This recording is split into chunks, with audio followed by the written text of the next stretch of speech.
Welcome into Veterans Memorial Park here in Little Falls, New York on the Boonville Radio Network. On the fourth time of asking, the Boonville Lumberjacks go into the stadium where they played their first game of the season against the Mohawk Valley Diamond Dogs, currently sitting at 0-3, hunting for their first win of the season.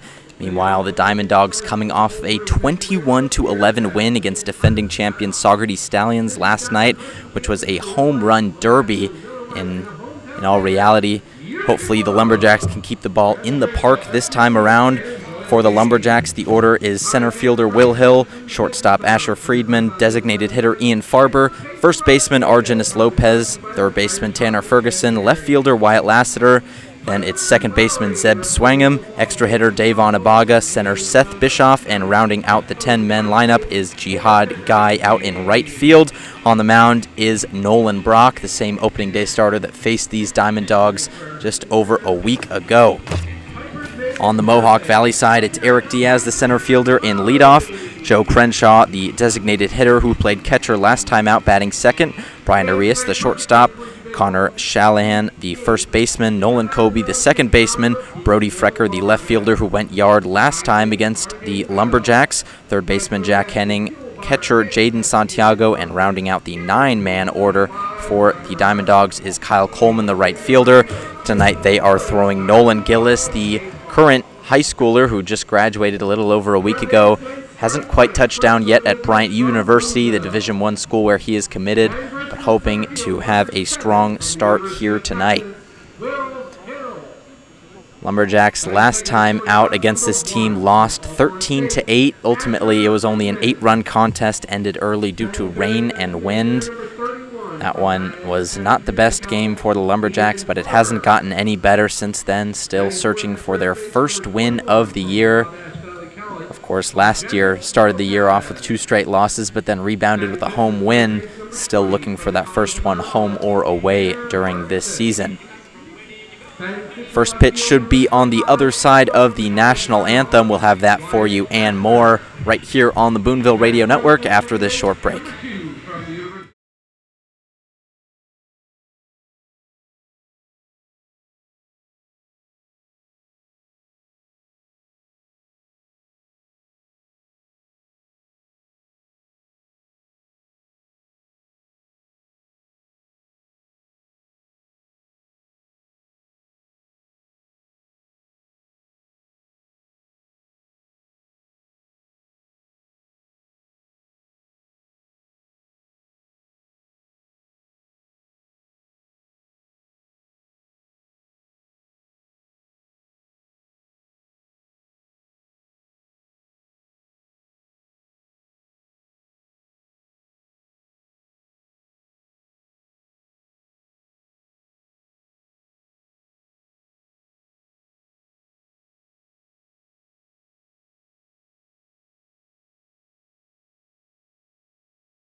Welcome back to the Lumberjacks Radio Network. I'm Evan Simbita here for this matchup in Little Falls. It's the Lumberjacks against the Diamond Dawgs, and two different stories heading into this one.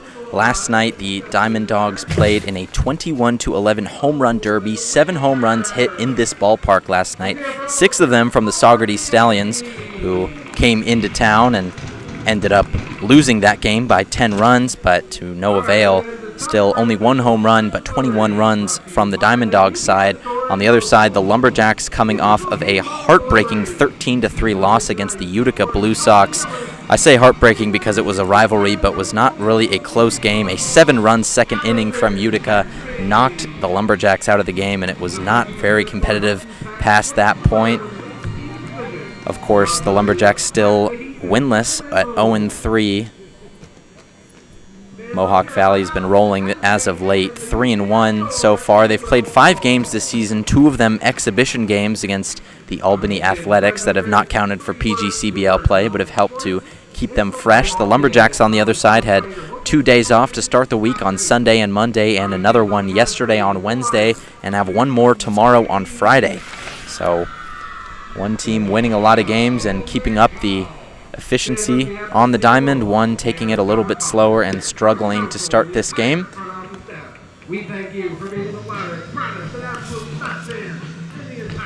It's Nolan Gillis on the mound for the Diamond Dawgs. Graduated high school just a couple weeks ago, but now out here against D1 collegiate hitters. Committed to Division I Bryant University, is not yet reported, but hopes to have a strong start to his collegiate career here in the PGCBL this summer. First batter he faces will be Will Hill, the former Texas outfielder, just entered the transfer portal a couple days ago and is already being highly recruited. Of course, will be a while before we see where he goes. Redshirted last year, a local kid out of Humble, Texas, just a half hour from Houston, but couldn't get any ABs. Still got a lot of impressive tape and left Texas with a great experience. Against Mohawk on opening day, he came out of the 2-hole. Tonight he's batting leadoff, but on opening day he had 3 at-bats, drew a walk, but struck out twice. Didn't face Nolan Gillis at all, but he'll get his first hack at it right here. Steps in the box and awaits the first pitch from the rookie.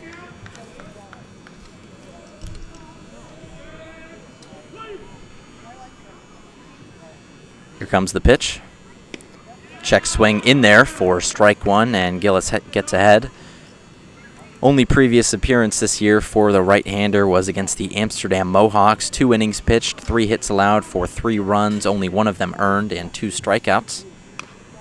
Hill fouls that one back, 0-2 the count. Gillis uses a fastball that sits at 92, slider at 87.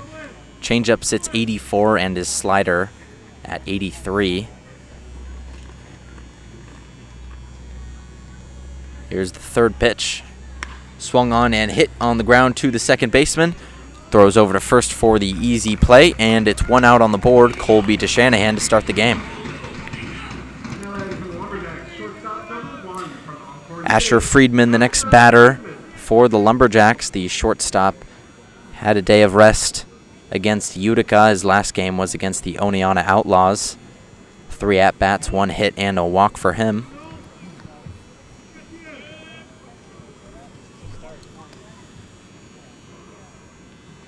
First one in there for a strike. Friedman last time against the Mohawk Valley Diamond Dawgs, 3 at-bats, 1 hit for an RBI, but also 1 strikeout. Here's the 0-1. In there for strike 2. And Nolan Gillis out to an all-strike start, 5 pitches into this appearance. Friedman down 0-2 facing the strikeout. Here comes the pitch. That one up high for ball 1. 1-2 the count. Friedman out of Alcorn State. Went the JUCO route, played at Cecil College University in the National Junior College D2. As this one is swung and hit to the infield. Second baseman Colby's underneath it and squeezes it for out number 2. So 2 quick outs for Gillis to start this game. That brings up Ian Farber, the designated hitter.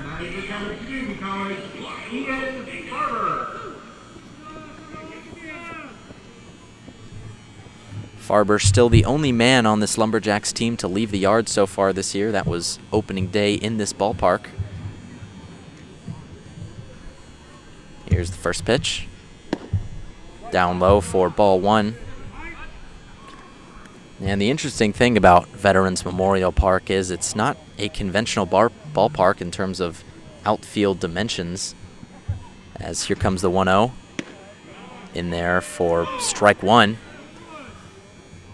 Veterans Memorial is 378 to left, 373 to right, but 350 out to center, so pinched in a little bit in the middle. This one swung and hit to left field. Ranging back on it and making the grab is Frecker, and that will end the top of the first inning. A 1-2-3 to start the game for right-handed pitcher Nolan Gillis, and it'll be Logan Brock taking the bump on the other side of the break. We'll be right back on the Lumberjacks Sports Network after this.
Back at Veterans Memorial Park, I'm Evan Simbita here on the Lumberjacks Sports Network. And after a water balloon toss between Little Leaguers and the Diamond Dogs, it's all business from here on out. Logan Brock, the man on the mound for the Lumberjacks, started this game against the Diamond Dogs on opening day. Had 3 innings pitched, gave up 5 earned runs, and had 4 strikeouts. Not the strongest appearance from the Kennesaw State sophomore. First batter he faces tonight is Eric Diaz, the center fielder for the Diamond Dogs, out of Dominican University of New York. Last night for the Diamond Dogs had 3 at-bats, 2 hits, a strikeout, but 3 walks. So on base 5 times, a successful game for the 5'10" outfielder. Lefty stands in the box and awaits the delivery. In there for strike 1.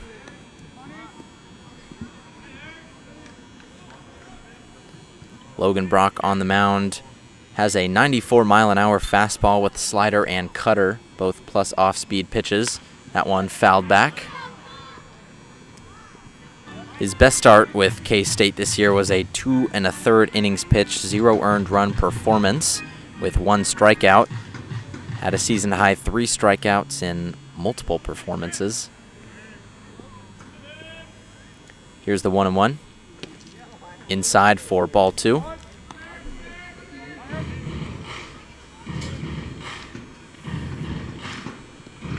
Sun just setting here in Little Falls, New York. It was a little bit of a scorcher before first pitch in the 80s, as the 2-1 offering is outside, 3-1. But the sun is now going down. Still a little bit of light out here, but a little bit cooler. 3-1 the count. Brock awaits the signal. Here comes the pitch.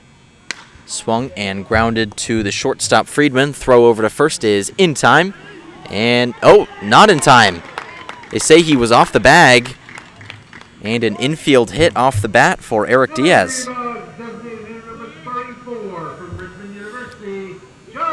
Looks like he had the throw. It was a little bit of a slow one. Friedman with the quick transition and throw over to first, but The first baseman, Lopez, just had that foot slightly off the bag. So Logan Brock's got a man to deal with. Still no outs in the first inning. It's the designated hitter, Joe Crenshaw.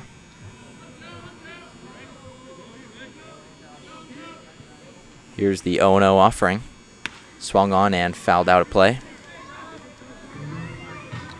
Crenshaw served as the catcher last time these two teams faced. Well, had 3 at-bats, 1 hit, an RBI, and a hit by pitch in that game. Stands in and awaits the 0-1 offering.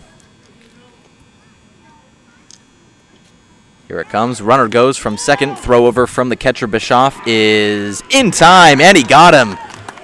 Caught stealing is Eric Diaz, and he is out. A great throw from the catcher Bischoff over to the shortstop Friedman, and a clean tag means it's 1 out. 1-1 still the count on the catcher Crenshaw.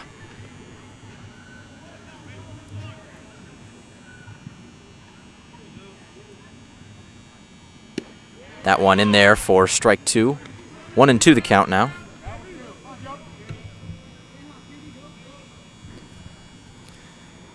Eric Diaz, not someone who steals too many bases, just 2 in the last collegiate season, and caught stealing right there. Here's the pitch, swung on and hit to the shortstop Friedman again, who drops it, and it will be an infield hit. What could have been a catch there from Friedman just slips out of the glove, and now another runner on first. Still 1 out in the inning. Brian Arias, the shortstop, is the next batter for the Diamond Dogs.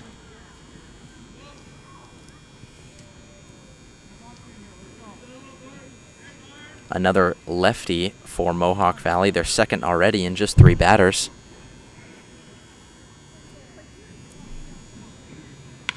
This one fouled back. 0-1 the count on Arias. Last night had 6 at-bats against the Stallions. 3 hits, one of them a double, the other a home run. 4 RBIs on the night. Very productive from the Dominican University shortstop. Check back from Brock is not in time. Crenshaw slides back in there head first. 0-1 still the count, 1 out in the bottom of the first. Runner on first is Joe Crenshaw, who reached on an error. Here's the 0-1 offering. Swung on and fouled back, 0-2 the count.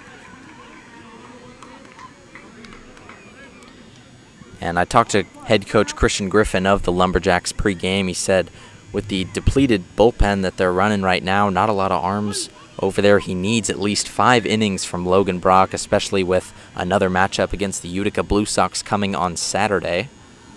Here's the 0-2. Runner goes from second as this one is hit on the ground to the second baseman. Throw over to first is in time and 2 outs, but the runner still advances to second. First baseman number 9 from Fairfield University, Connor Scanlon, the first baseman, now at the plate for the Diamond Dogs. Only 1 previous appearance this season. It was last night against Saugerties. In 1 at-bat, had a home run for 2 RBIs and also reached on a walk.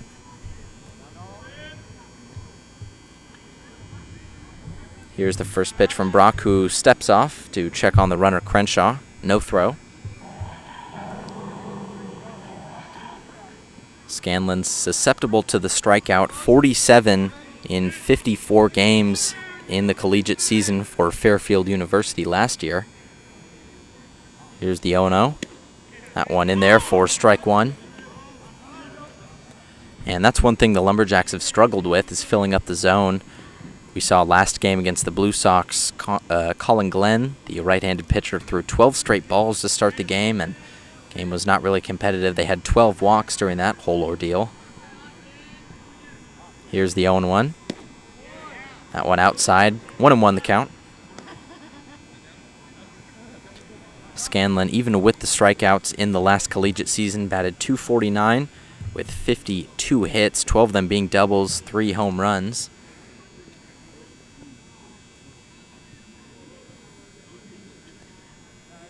1-1 the count, still 2 outs. Here's the pitch.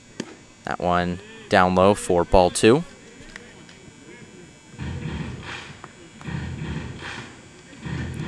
And an interesting decision to start Scanlon in a game like this, especially when he has only had 1 previous appearance this year. But the D1 sophomore ready for action. 2-1 the count. Still 2 outs. Runner on second is Joe Crenshaw. Here's the pitch from Brock. Down low for ball 3. 3-1 the count now.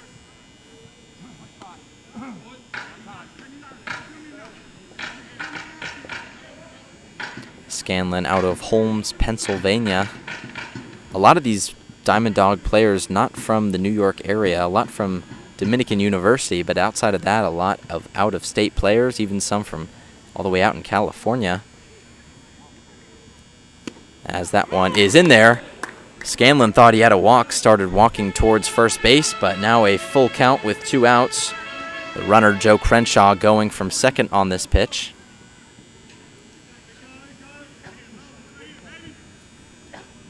Logan Brock with an opportunity to escape the first unscathed. Here's the payoff pitch. Swung on and hit to Brock, who underhands it to the first baseman Lopez, and that will end the inning. So an error on the shortstop. Friedman is the only base runner that remains. Caught stealing was Eric Diaz, who singled to start the inning, but that is it. Still 0-0. We'll head to the top of the second. We'll be right back after this on the Lumberjacks Radio Network.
Welcome back to Little Falls, New York. Still a 0-0 ball game here in the top of the second inning.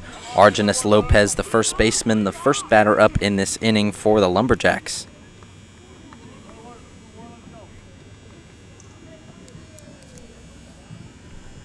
And the clouds going away, the sun coming back out here in Veterans Memorial Park as this one is hit deep into the outfield and will get down for a single. The center fielder Diaz pulling up on it, and Argenis Lopez the first man on in this inning. First hit of the game as well for the Lumberjacks, and it'll be the third baseman Tanner Ferguson, the next batter. Ferguson's been one of the hottest hitters on this team, leads the team in hits with 5. Swings and misses on that first pitch, 0-1. Last game against the Blue Sox had 3 at-bats, 1 hit, which was a double, and an RBI.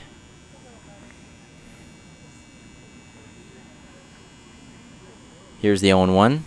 Swung on, and not a great swing from Ferguson. That one a sword, and 0-2 the count.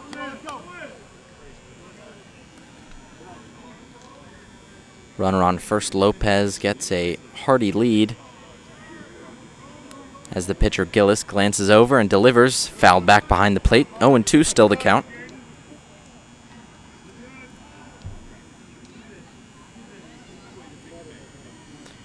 In the college season, Ferguson batted .250 with University of Mount Olive, the Division II school. Still a freshman, though. Lots of baseball left for him. Here's the 0-2 again. And that one just misses outside. 1-2 the count. Speaking of a lot of Dominican University players on the Diamond Dogs, Ferguson's best performance came against Dominican University. 2 hits with 4 RBIs and a run scored against them in this last collegiate season. Stands in and awaits the 1-2. Here it is. Swung on and missed, and he struck him out in 4 pitches. And Gillis sits him down. 1 out. Still 1 runner on first. It's Wyatt Lassiter, the left fielder, the next batter.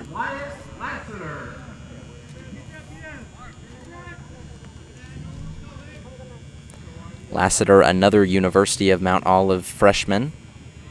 This time in the outfield, starting at left tonight. Check back on the runner. Lopez is not in time as he dives back in there.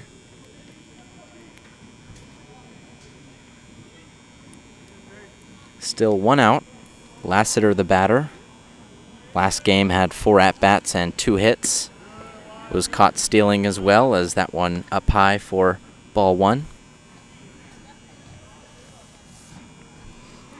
Leads the team in at-bats this year. He's been the go-to for head coach Christian Griffin with 12 this year. That one up high as well. 2-0 the count. Also has the second most hits on this Lumberjack team with 4. And one of the only triples so far this year. That came on opening day in this park as well. Here's the 2-0 from Gillis. Up high again. 3 straight pitches above the zone, and 3-0 the count now on Lassiter. In the collegiate season, didn't have as much success as Ferguson did. Batted 179 in 28 at-bats, only 5 hits, but one of them a double, as that one is down low and a walk for Lassiter. So runners on first and second. The batter now is Zeb Swangam, the second baseman.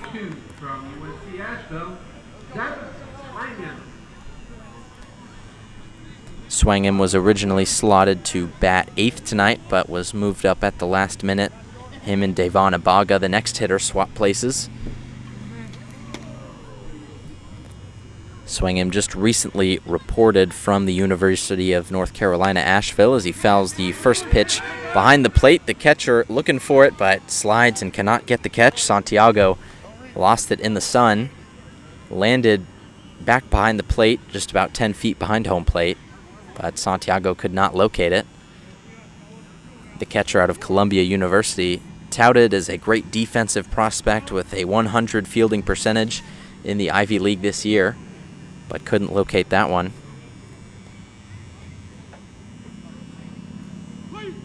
Zeb Swangam down 0-1, awaits the pitch from the rookie Gillis. Here it comes. And that one up high for ball 1. 1-1 the count. His only game so far for the Lumberjacks, Swangam against the Blue Sox, had 3 at-bats, no hits, and 1 strikeout. That's been it for him so far this year, but already earning the trust of this coaching staff, in it for the 2nd game in a row.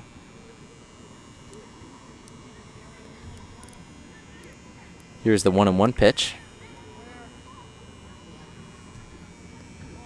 Swung on and fouled back yet again. This one out of play. Santiago can't reach that. So 1-2 the count now. Swangam was productive as a freshman for UNC Asheville last season. Batted .221, but did lead the team in strikeouts with 39. Very susceptible to the punch-out, as he had one last game as well. He's down 1-2 here. The pitch from Gillis is chopped to the third baseman. Go over to second for 1, and no throw over to first for 2. So just 1 out on the play. The left fielder Wyatt Lassiter out at second, but Argenis Lopez advances to third, and Swangam goes over to first. Devon Abaga, the extra hitter, the next man at the plate with an RBI opportunity here. Runners at the corners, 2 outs. Abaga had a spot at Seattle University to play Division I baseball last year, but did not end up reporting to the team, as the first offering is outside for ball one. Abaga has been productive with the Lumberjacks so far this summer as a pitcher and as a hitter. Coach Griffin said he might need to use him in this game, but hopes to keep him fresh for Utica. Second offering is up high as well. 2-0 the count. Last game against the Blue Sox had 3 at-bats. Couldn't find a hit, but did get hit by a pitch. Here's the 2-0 pitch. That one in there, clips the top of the zone for strike one. Last time out against the Diamond Dogs, Abaga had 3 at-bats, 1 hit, 2 RBIs, and a walk. Awaits the 2-1 offering. Here it comes. And that one up high as well. 3-1 the count now. And the pitcher, Nolan Gillis, 1 ball away from walking the bases loaded here in the top of the second. Abaga's a patient hitter as he swings and misses on that one. Full count now.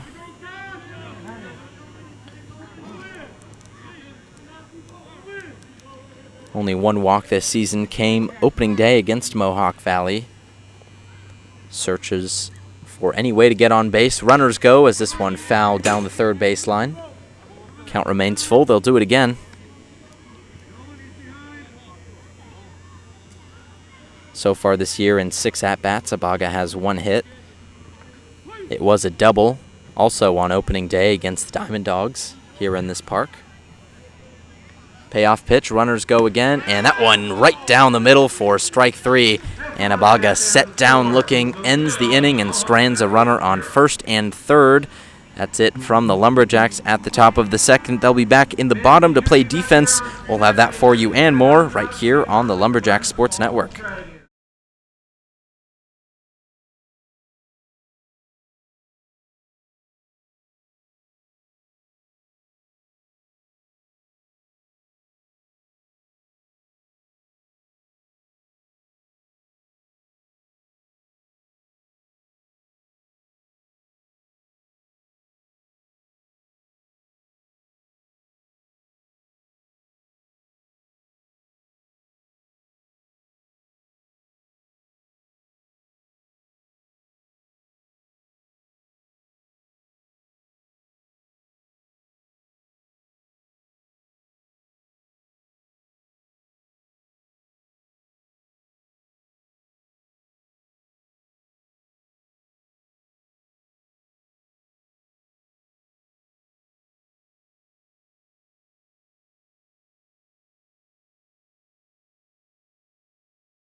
Welcome back to Little Falls, New York. Still a 0-0 ball game. Bottom of the second inning. Logan Brock still out there for the Lumberjacks after a clean first inning. And he faces Nolan Colby, the second baseman, as his first batter in this inning. Colby, 6 foot, 185 pounds, out of Fairfield University, the Division I MAAC school. As that one up high for ball one.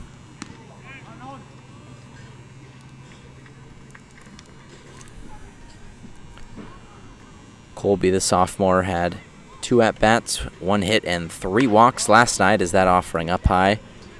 Reached base 4 times. Last time out against Boonville had 4 at-bats, 1 hit, and 1 walk. Here's the 2-0. That one up high as well. Count is 3-0 now on Colby.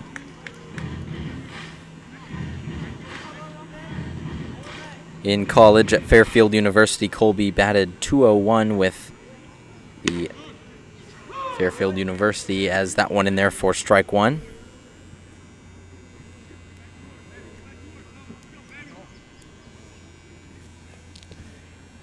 3-1 the count. Brock, a fast pitcher, already in the delivery, and that one fouled back behind the plate, so the 3-0 count quickly runs full.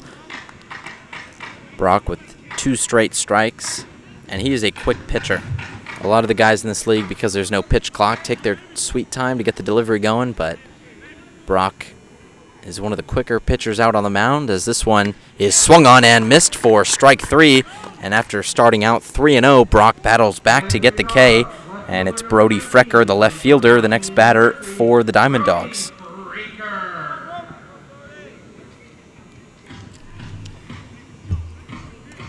Freaker also the left fielder last time these two teams faced off. Sophomore out of George Washington University stands on the right side and awaits the pitch. That one runs inside, almost hits him, but misses for ball 1. Last night for the Diamond Dogs had 1 hit and 1 walk. As this one is chopped to the third baseman Ferguson, throw over to first is way high and goes into the stands. And umpire calls time on that one. We'll see if they rule that out of play. So they award the runner Freaker second base. They'll say it went out of play, which is an automatic base for the base runner. So it'll go in the books as an error on Ferguson.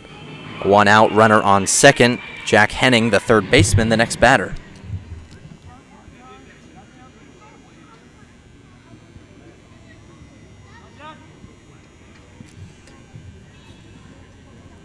And a tough throw, too. Ferguson had to rush that one. It was a slow roller over to the left side of the infield. Ferguson's been very reliable on the hot corner so far this year, and a rare mishap from him there. Jack Henning, the righty, stands in and awaits the first pitch from Brock. Inside for ball 1. Last time out, Henning had 1 walk and 1 strikeout last night against the Saugerties Stallions. 1-0 the count. Brock readies and fires. And that one in there for strike 1. Home plate umpire today, very animated, but very slow to his calls. Definitely takes a second or two before calling ball or strike, and makes it a little bit challenging on these hitters to know what they're calling. 1-1 the count. Here's the pitch. That one in there for strike 2.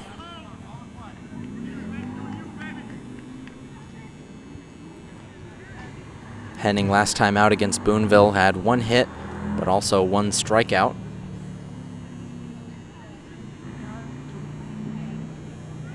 Here's the 1-2 from Logan Brock.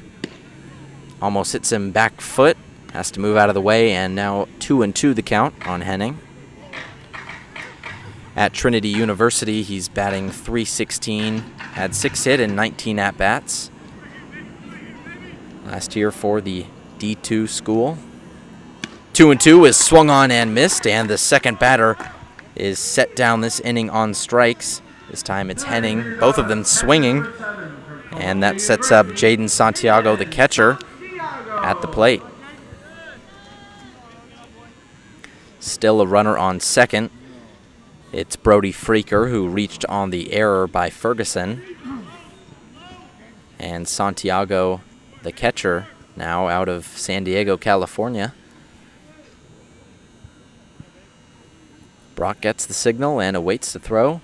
Checks back at the runner on second, not in time. Freaker back in there safely. Santiago didn't play too much at the college level for Columbia University last year. Only 6 appearances and 2 at-bats. Did have a hit in one of them, though. Primarily used as a defensive substitution. Here's the first offering. Check swing in there for strike 1.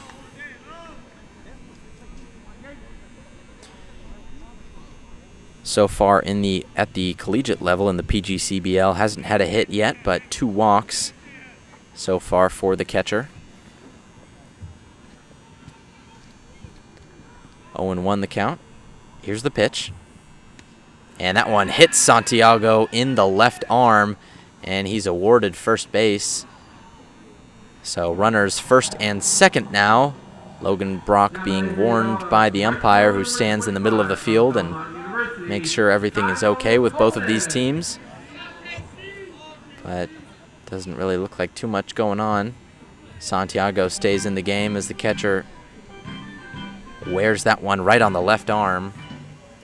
So still without a hit this year, but the hit by pitch means he's been on base 3 times, and that brings up the 9-hole hitter, Kyle Coleman.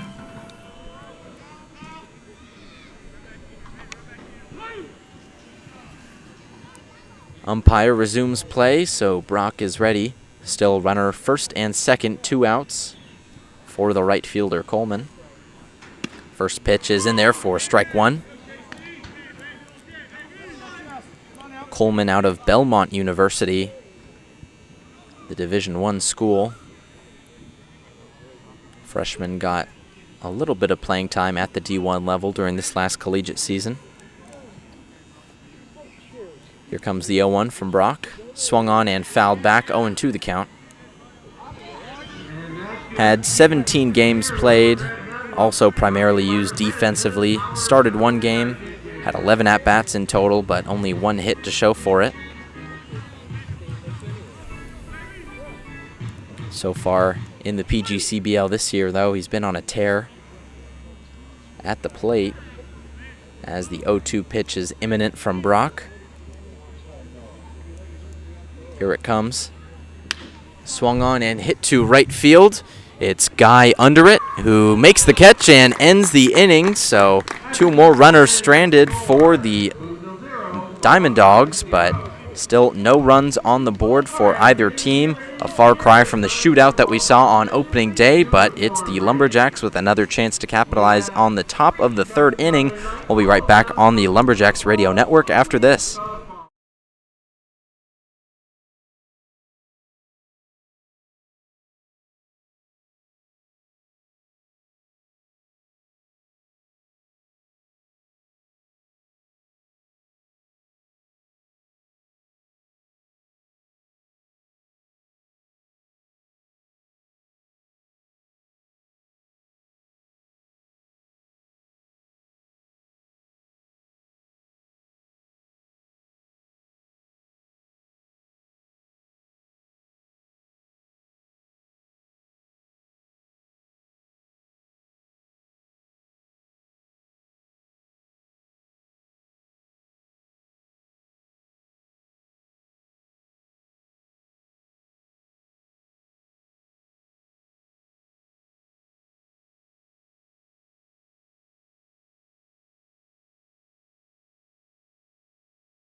Welcome back to Little Falls, New York. Seth Bischoff, the catcher at the plate for the Lumberjacks. Still a 0-0 ball game in the top of the 3rd inning. Runners stranded for both teams. It's still Nolan Gillis, the rookie, out on the mound as this one chopped to third, but the third baseman, Henning, loses it. And Seth Bischoff is on to start the inning. So 1 runner on. They've had problems, both teams, at the hot corner today with errors on each third baseman. So it's Jihad Guy now who bats with a runner on first. Guy still searching for his first time on base this year, as he takes right there for strike one. Guy, one of the smaller players on this team, coming in at 5'7", 150 pounds, out of Bruton Parker Christian University. As here comes the pitch. This one swung and hit into center field, and it's the first hit of the year for Jihad Guy. Center fielder Diaz has trouble getting it in, but the runner Bischoff stops at second, and it's runners first and second, top of the order for the Lumberjacks. Back at the top, it's Will Hill, the center fielder, grounded out in his first plate appearance, currently in the transfer portal after his time at the University of Texas. A lot of these Boonville players, and a lot of players in the PGCBL in general, go to the transfer portal just here in the summer to get some extra reps and show off for the scouts. As Hill awaits the pitch, swings and misses on that offering, fouled it off of his foot, and will walk around, try and shake off the pain. 0-1 the count. Hill's batting .300 so far this summer in the PGCBL. 10 at-bats, 3 hits, 2 of them for extra bases. He's down 0-1 here. The pitch from Gillis is swung on and hit into left field, and it's another single. They're going to send Bischoff home and stop Guy at second. And the first run of the game is an RBI single from Will Hill. Still no outs on the board for the Lumberjacks. And the much-needed RBI. Boonville taking a lead for the first time since the first inning of last game against the Blue Sox when they were up 3-1. And a much-needed confidence boost as well for this lineup. And Will Hill, the guy to get it started. Asher Friedman, the shortstop, now at the plate. Still runners on first and second. It's Jihad Guy at second, Will Hill at first. Friedman stands in and shows bunt right down the first base line, picked up by the first baseman, but foul. So 1 strike now on Friedman.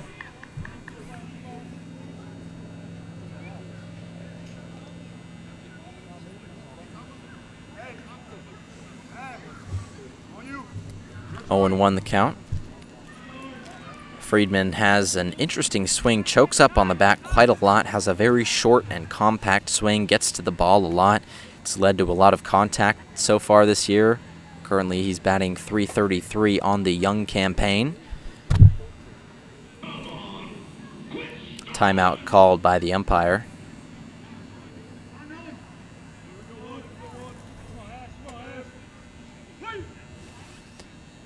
And play is resumed. Friedman down 0-1. Still no outs, runners on first and second. Here's the pitch from the rookie Gillis. In there for strike 2.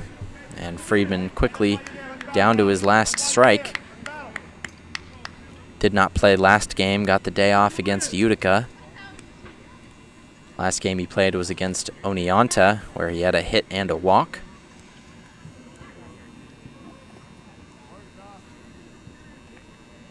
Here's the 0-2 pitch. Swung on and hit to the third baseman. Jihad Guy's going to be in there safely, and there is no throw. It was the third baseman, Henning, couldn't pick it up, and now the bases are loaded. Another error on this left side of the infield, and it's bases loaded, no outs for the 3-hitter, Ian Farber.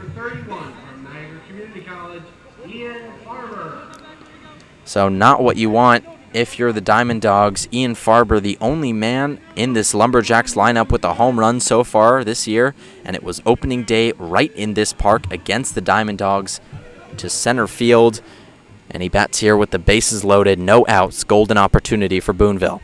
First pitch is in there for strike 1 on Farber. Farber, another JUCO freshman on this team, trying to battle it out for his spot. That one in there for strike 2. So quickly down 0-2. Farber has been susceptible to the strikeout this year. He leads the team with 4.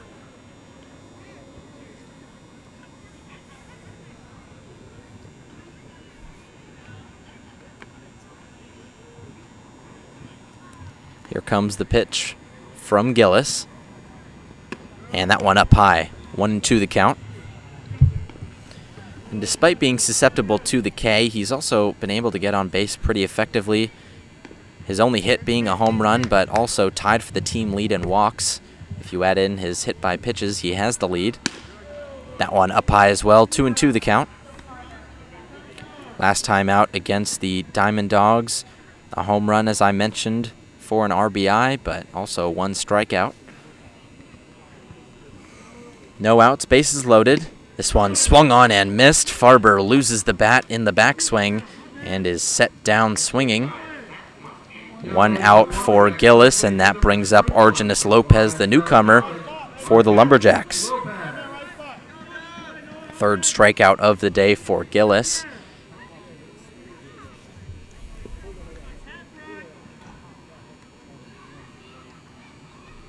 And it's the hottest bat in the lineup, Tanner Ferguson, behind Lopez, so a very crucial AB here for both teams. First pitch is down low for ball 1. It's still bases loaded, 1 out. Argenis Lopez with the opportunity. He has 1 RBI so far this year. Opportunity for more here. Swings and misses on that one. 1-1 the count. And steps out after a hearty swing. Just graduated from Wabash Valley College, the JUCO circuit, but was also a part of the JUCO World Series. That's why he reported late to the Lumberjacks for the PGCBL season. 1-1 is in there for strike 2. Last game against Utica had 1 hit and 1 RBI. That was his first appearance of the season for Boonville. And a player that Coach Christian Griffin has a lot of faith in. Someone who batted nearly 400 at the D1 JUCO level. Man, watches that one go up high. Count runs full.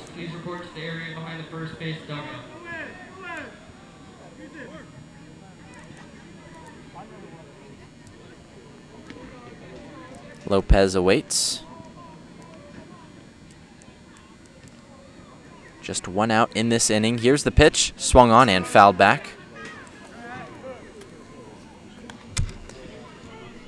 In 41 games as a JUCO sophomore, batted .378 in 101 at-bats. 4 doubles, 4 home runs, 28 RBIs, and a great addition to this Lumberjacks lineup. They didn't have him the last time they came down to Mohawk Valley, as here's the 2-2. Swung on and missed, and sets him down on strikes. So 2 strikeouts so far this inning for the freshman Gillis, and that brings up third baseman Tanner Ferguson. Back-to-back Ks for the right-hander with the bases loaded. But the Lumberjacks still with the 1-0 scoring lead.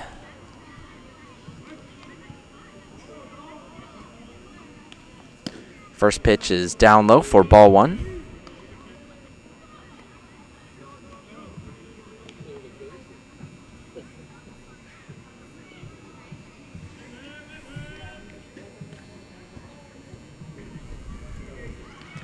One and 0 the count.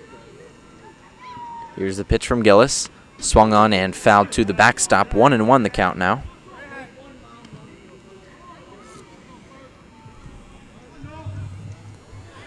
Boonville still searching for that first win of the year. They've struggled on the field and on the bump, but on different days. It seems like when it's not one thing, it's the other. Here comes the 1-1. Swung on and missed. 1-2 the count now. Boonville to start the year in the first 2 games had 26 strikeouts. That led the league in Ks per game. And then in the last game against Utica, only struck out 5 times, a big improvement, but walked 12 batters on the mound. That was their Achilles heel. This one swung on and missed, and a 3rd straight strikeout swinging for Nolan Gillis gets him out of the inning. And the Lumberjacks leave him loaded. Still 1-0. We go to the bottom of the 3rd. Nolan Brock will be back out on the mound for the Lumberjacks. We'll be right back on the Boonville Radio Network.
Welcome back to Veterans Memorial Park here in Little Falls, New York. Boonville takes the 1-0 lead in the bottom of the third, but strikes out 3 times in a row with the bases loaded to leave them stranded. And it's the Diamond Dogs only chasing one now with an opportunity here. Top of the lineup, it's the center fielder Eric Diaz to bat, as the umpire calls timeout and looks down the third base line. Not sure what's going on down there. Resumes play, and Diaz awaits the first offering from Brock. Swings and fouls this one off. 0-1 the count. Logan Brock much better so far in this appearance than his first against the Diamond Dogs. In that last appearance, he had 5 earned runs in just 3 innings against Mohawk Valley. Is that one in there for strike 2? 0-2 the count.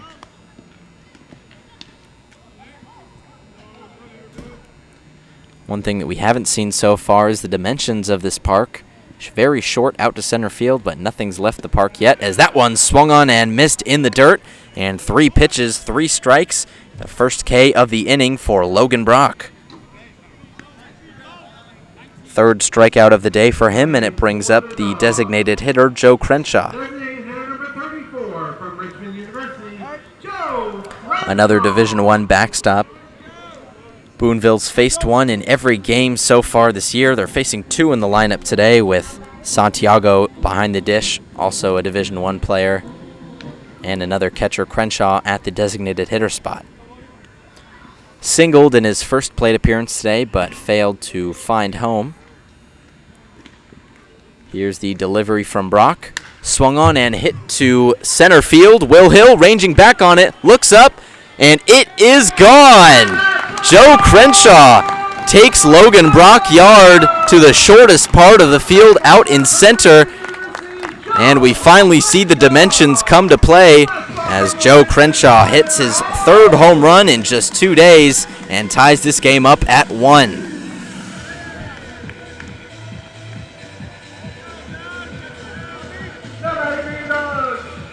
And you knew it had to happen at some point.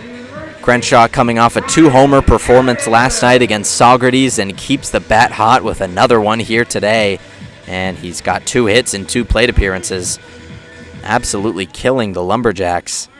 Last game against Boonville had 1 hit for an RBI as well. As the next batter is the shortstop, Byron Arias. Arias grounded into a fielder's choice his first time up today. Stands from the left side of the plate. Swings and hits this one into right field. That'll get down for a hit. Guy picks it up and gets it into the second baseman Swingham. But it's 2 straight hits for the Diamond Dogs. Byron Arias reaches on a single.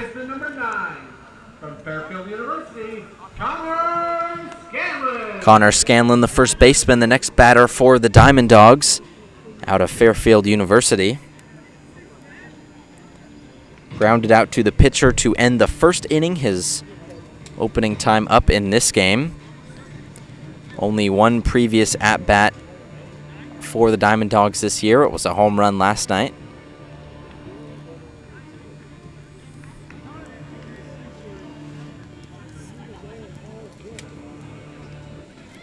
Still a 1-0 ball game.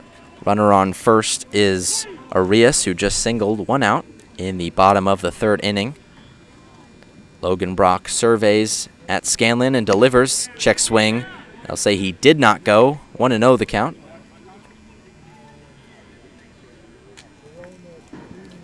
Scanlon batted .249 at Division I Fairfield University as a sophomore this previous season. Runner goes from first. Throw down from Bischoff is high and into center field. He'll stay at second, but it's a stolen base for Byron Arias. And runner on second, just 1 out for Logan Brock. Scanlon all of a sudden batting with a runner in scoring position. His only previous RBIs this year were off of the home run last night. He's ahead in this one, 2-0 the count. Brock awaits. Here comes the pitch. Swung on and missed. Brock finally blows one past him. The fastball got him. 2-1 the count.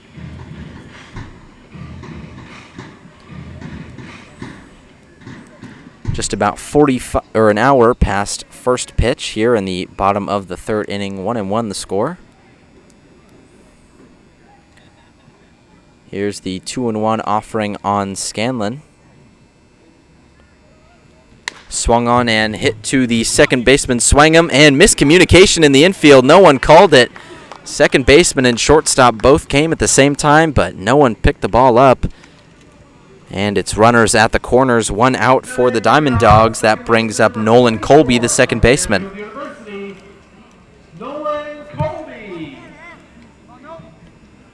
Colby, another Fairfield University player, this time playing second base.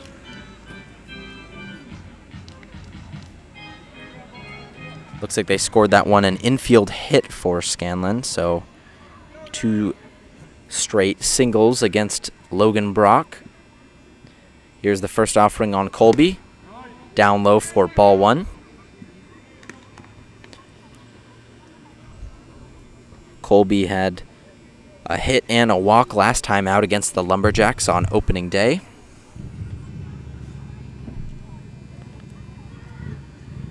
Struck out in his first plate appearance today as he fouls this one behind the plate. 1-1 the count.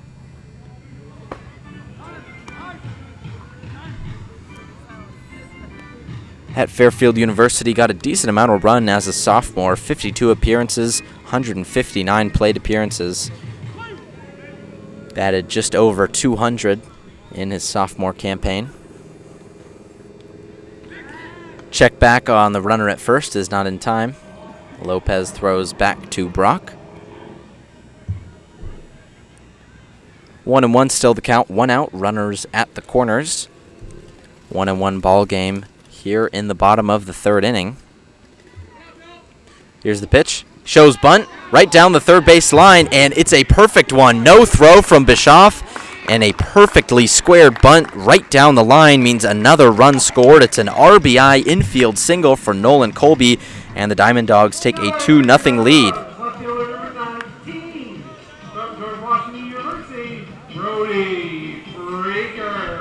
So runners second and first. Not a great inning for Logan Brock, who came out strong in this game.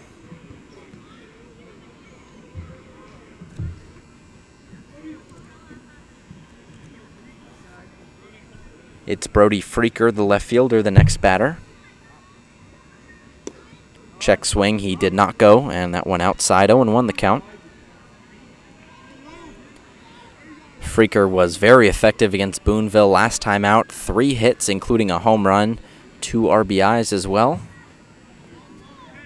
So far tonight, grounded into an fielder's choice as he fouls this offering back. 1-1 the count.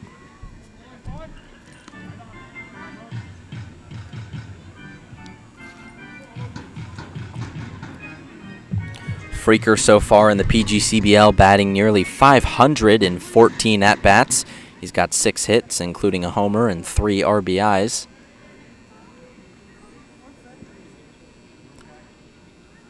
Here's the 1-1 offering from Logan Brock. Swung on and fouled out of play. That one went a long way, but the wrong way, so 1-2 the count. Jack Henning on deck for the Diamond Dogs. Jaden Santiago in the hole. Just 1 out for Logan Brock, trying to find his way out of the third inning.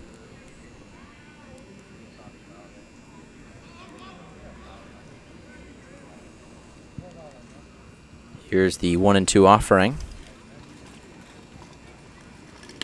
Chopped, and that will be foul, so 1-2 remains the count for Brody Freaker. Last night against Saugerties had a hit and a walk, but no RBIs, no runs scored for the left fielder.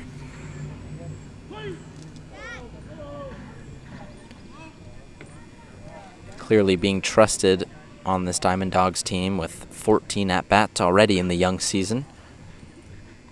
That pitch is just outside by Brock. Boonville dugout thought he got the K there, but count moves to 2-2. Sun has been coming in and out, shining directly on the pitcher's mound. Last half inning it was not out, as that one swung on and missed by Brody Freaker. Strikeout right there from Logan Brock, and his second of the inning. It's Jack Henning, the third baseman, at the plate now, as Brock gets his fourth strikeout of the day. Sun was blocked by some clouds, so there was not a ton of sun last half inning when the Lumberjacks put up 3 straight strikeouts with the bases loaded, but now with Brock out on the mound, sun is shining full force right at him. That one outside for ball 1 on Henning. The third baseman struck out swinging in his first plate appearance today. Currently batting .125 in the PGCBL season this year with just 1 hit in 8 at-bats.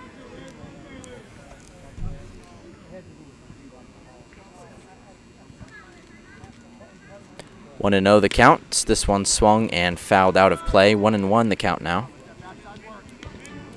2 outs, still runners on first and second for the Diamond Dawgs.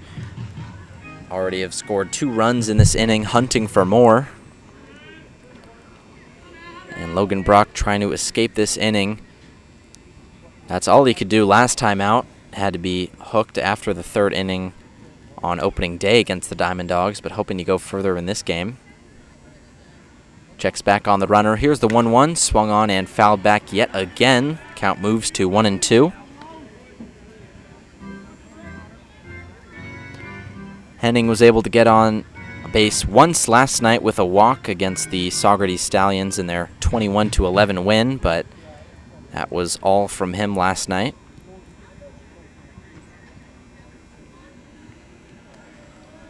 Brock hunting for his 5th K of the day. Here's the 1-2 delivery.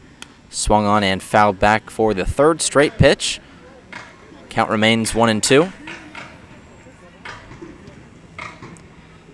And Brock in the collegiate season this year had a season-high 3 strikeouts in 4 2/3 innings. He's already broken that here today in just 2 2/3.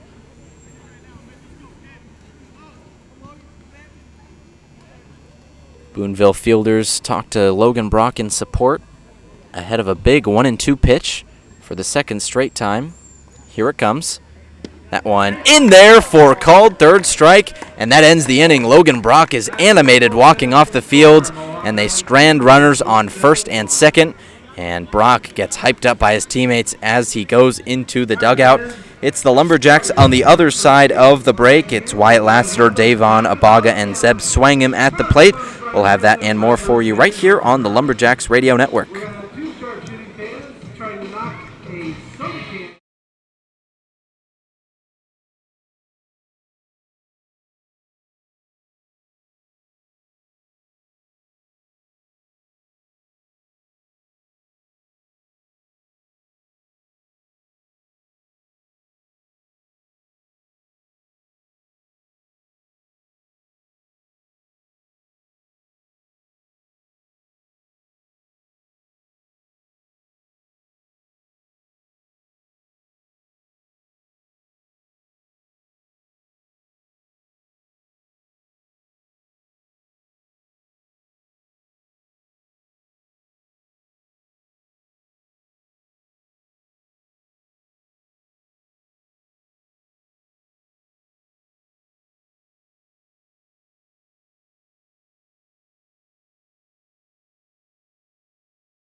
Welcome back to the Lumberjacks Radio Network. New man out on the mound for the Diamond Dogs. It's Peyton Borzotti, the left-handed pitcher. Stands in against Wyatt Lassiter, the first hitter in this inning for the Lumberjacks. Lassiter stands from the right side and watches that one go for ball number 2.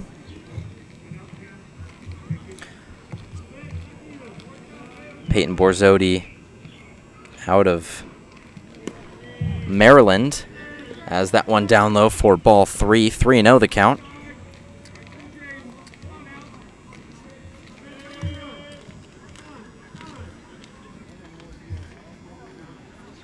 Here comes the 3-0 offering from Borzotti. And up high, 4-pitch walk for Wyatt Lassiter, and he leads off the inning with a man on first. Zeb Swangham at the plate now. Grounded into a fielder's choice his first time up.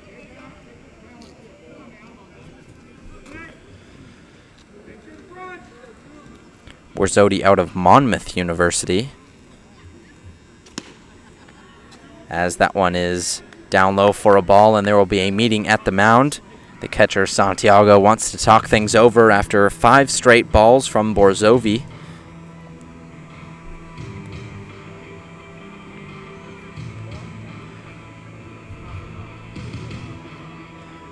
Borzotti, as a pitcher, didn't get too far into games for Monmouth this last season. Didn't go above 3 innings pitched. Ultimately ended the year with an 18.84 ERA at the D1 level. A little bit of struggles from him during the collegiate season, but here in the PGCBL to figure things out. Pitch number 6 for him is also a ball, so 6 straight outside of the zone from Borzotti. 2-0 the count on Zeb Swangham. That one in there finally for a strike. 2-1 the count.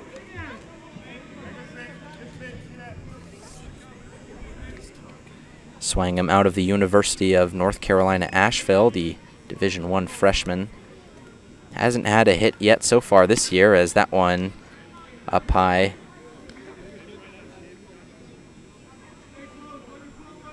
Wasn't a strike call on that. That should have been ball 4.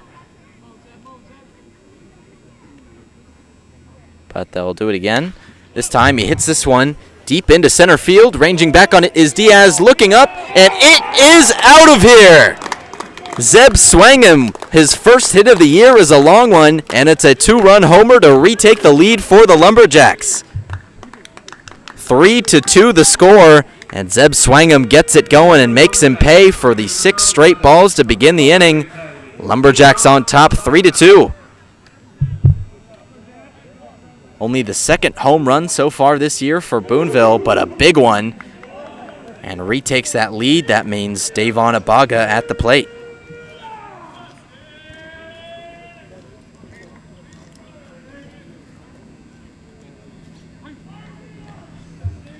Umpire resumes play.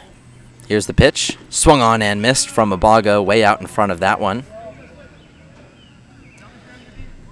So the dimensions finally starting to play in effect here today. Home runs in 2 straight innings. As Abaga hits this one over the third baseman's head and down for a hit. Abaga moving to second base. He's going to go for extras and slides in there head first. He's safe. 2 straight extra base hits for the Boonville Lumberjacks, and Davon Abaga in there at second base. And Borzotti not out to a hot start. Still no outs in the inning.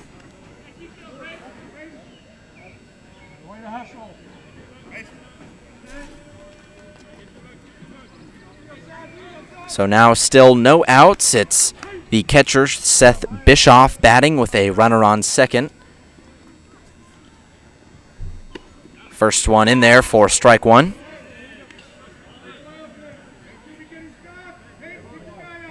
Bischoff last time got on base off of an error and ended up coming home. Was the lone run in that second inning where the Lumberjacks left the bases juiced.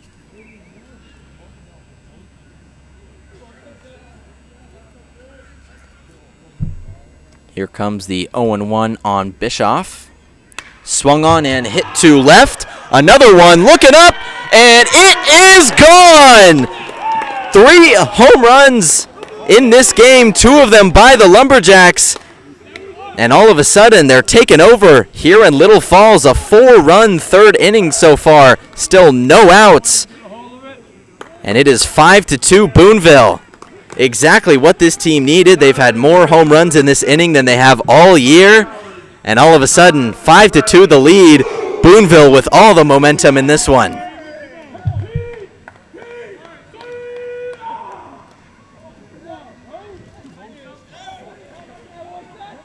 The Lumberjacks have struggled so far this year to find consistency behind the plate, but Bischoff gave that one a ride, and he's got to have a lot of momentum riding on his shoulders. Jihad Guy, the next batter, fouls that one off of his foot. 0-1 the count, still no outs in this inning.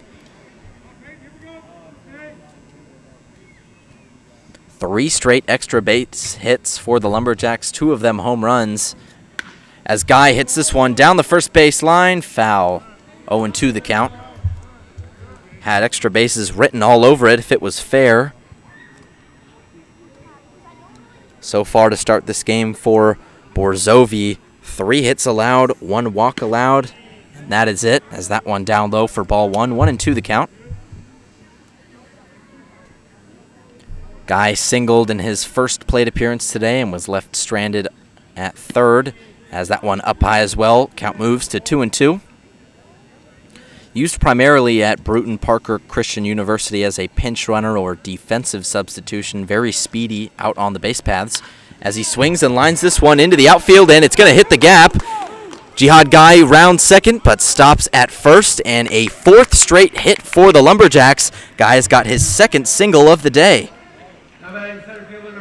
So that's 4 hits and a walk surrendered. Still no meeting at the mound, however. Borzovi left out there to deal with it on his own. No outs in this inning. Already 4 runs scored. It's 5-2 Lumberjacks.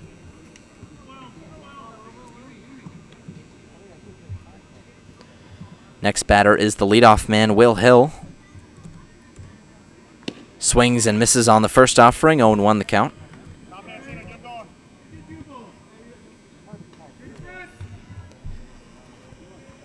Hill, the former Texas baseball player out of the SEC, born and raised in Humble, Texas.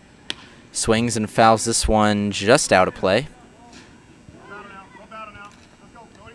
0-2 the count.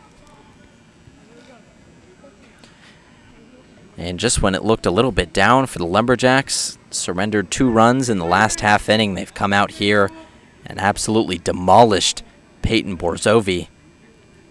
5 straight times they've gotten on base as Hill swings and misses on that one. First out in the inning, way ahead of that pitch. And that brings up Asher Friedman, the shortstop. Grounded out his first plate appearance. Reached on an error in the second. This already his 3rd appearance at the dish in just 4 innings.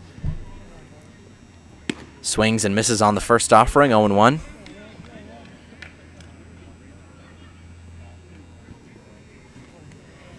And Borzovi, with that lofty 18.8 ERA at the college level, seems to carry the struggles into the PGCBL. Friedman spits on that one. 1-1 the count. One of many Alcorn State players on this team is Friedman. Swings and pops this one directly up. The catcher Santiago ranging towards the dugout for it, but it will be just out of play. It looks like Santiago might have stepped on something over there, but he will stay in this game. It was Santiago and the first baseman, Scallahan, over there just past the Mohawk Valley dugout trying to track that one down, but no one could find it. Instead, it's a 1-2 count on Friedman. Did not play last time out against Utica. Had 1 hit and a walk against the Oneonta Outlaws at home on May 30th. 1-2 the count, 1 outs. Jihad Guy at first. Here's the delivery as Guy goes, swing and a miss, and that one fouled back. So Guy will have to go back to first, and they'll do it again. 1-2 the count. Borzobi's already given up 4 hits, 3 of them for extra bases, and 2 of them being home runs. Not the start you want if you're the Diamond Dogs. Of course, Boonville still searching for that first win of the year. Diamond Dogs searching for their 4th. Here's the pitch. Swung on and hit to the third baseman. Dives, and no one can get it. Gets through the infield. Jihad Guy holds up at second, and Asher Friedman keeps the line moving. A 5th hit in the inning for the Lumberjacks brings up the designated hitter, Ian Farber.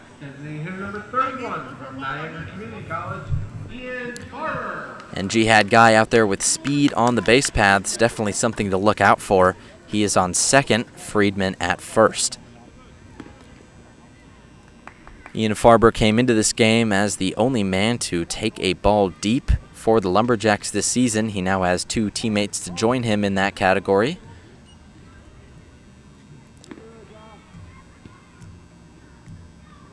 Here's the pitch. Check swing, that one up high, ball 1. Farber, the JUCO freshman out of Niagara County Community College. New York native himself out of Newport. That one outside again. 2-0 the count.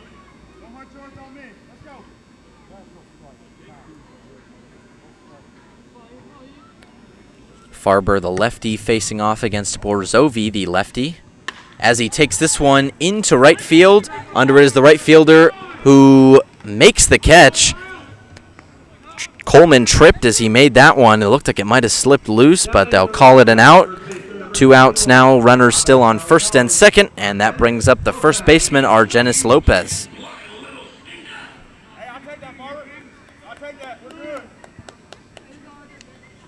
So Farber robbed of a hit and possibly an RBI, but it brings up Lopez, who singled in his first plate appearance, struck out in his second. Borzovi still hunting for an end to this inning as Lopez watches that one go for ball 1.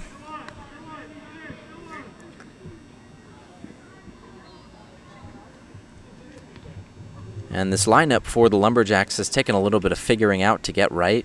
Certainly names are coming in and out of this lineup. Is that one in there for strike 1 on Lopez? 1-1 the count. Names like Argenis Lopez and Zeb Swangam, who have both produced heavily for the Lumberjacks tonight, have been additions to this lineup.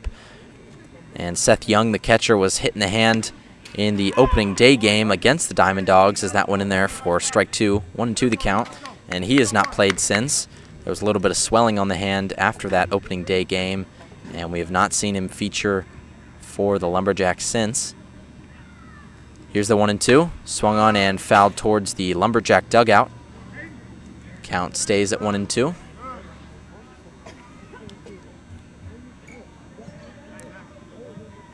And Borzovi, as this inning has gone on, his jersey has become gradually more and more untucked, kind of showing the unraveling of this game.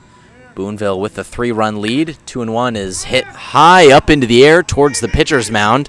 Under it is the first baseman who makes the catch, and Scanlon ends the inning, but not before the Lumberjacks can plate 4 with 2 home runs. They take a 5-2 lead, and it'll be Logan Brock on the mound on the other side of the break. We'll have that for you right here on the Lumberjacks Radio Network.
Welcome back to Little Falls, New York. 5-2 the score. Boonville on top after a 4-run top of the 4th inning. And it's the Diamond Dogs on the other side trying to find an answer. Jaden Santiago, the catcher, the first batter in this inning for Mohawk Valley. Hit by a pitch in his first plate appearance today. Hits this one and fouls it off of his back foot. 1-1 the count. Santiago, the backstop out of Columbia University. According to his travel ball team, that was his dream school, and he featured a couple times for them. 6 appearances for them this season. Fouls that one back. 1-2 the count. Only got 2 plate appearances in his 6 appearances for Columbia this season. Used primarily as a defensive substitution. That's where he is strongest. 100 fielding percentage for him in the last season. Swing and a miss on that one. And they'll say he went down on strikes. It's a 6th strikeout of the day for Logan Brock. Shatters his career high of 3. And a sword on that one as well. So it's 4 straight strikeouts, ranging back to the last inning for Logan Brock, and brings up the 9-hole hitter, Kyle Coleman. Flew out to right field on his first plate appearance. Hits this one towards the right side, but foul and out of play. 0-1 the count. And Logan Brock now officially, this is his longest appearance of the year for the Lumberjacks. Only went 3 innings last time out against the Diamond Dogs, but much stronger this time around. That one up high on Coleman. 1-1 the count. Didn't get a lot of traction this college season, did Coleman. Lone hit that he got this year was in February. As that one in there for strike 2. 1-2 the count. Out at Belmont University, the Division I school. Just a freshman, though. Lots of life still in the bat of Kyle Coleman.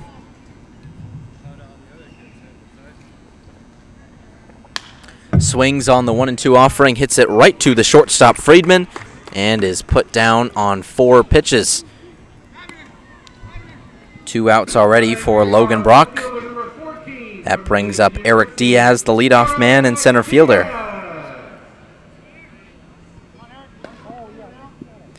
Diaz struck out in his last plate appearance, but singled in the first.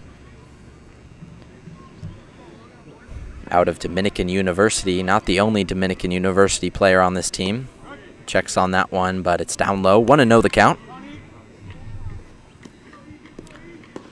Last night against Socrates, had 3 at-bats, 2 hits, and 3 walks, so 5 total times on base for the sophomore. Swings and fouls this one to the backstop.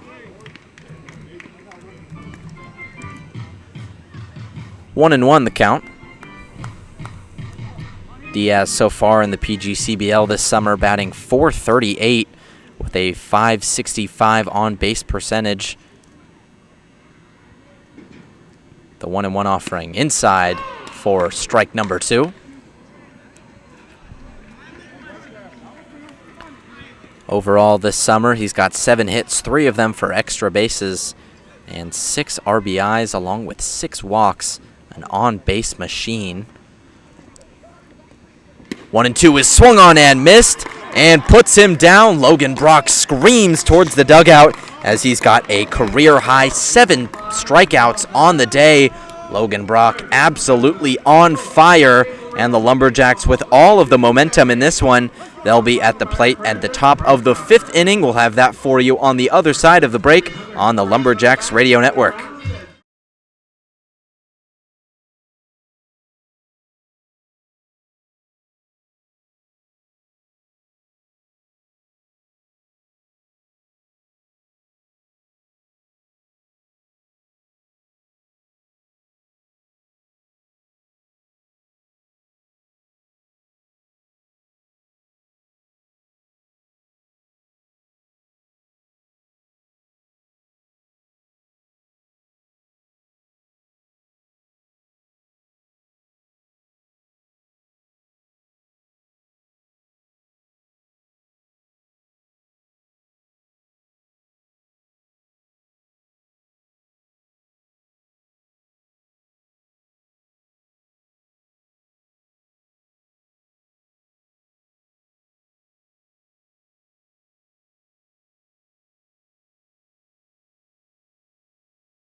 Welcome back to Veterans Memorial Park. That is it for Peyton Borzovi. His day is done. Final line for him: 1 inning pitched, 5 hits surrendered, 1 walk, 1 strikeout, for a final tally of 4 earned runs on the night for him.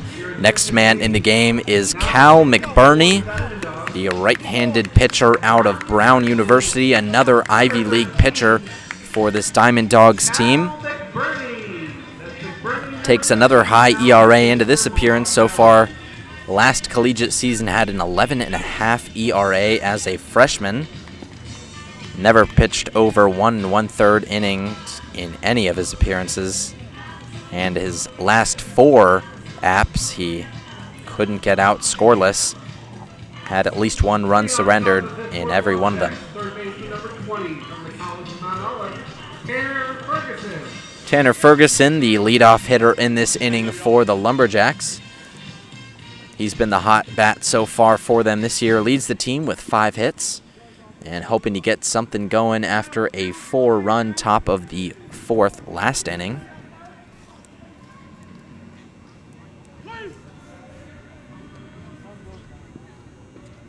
McBurney readies for his first delivery, and that one up high for ball 1.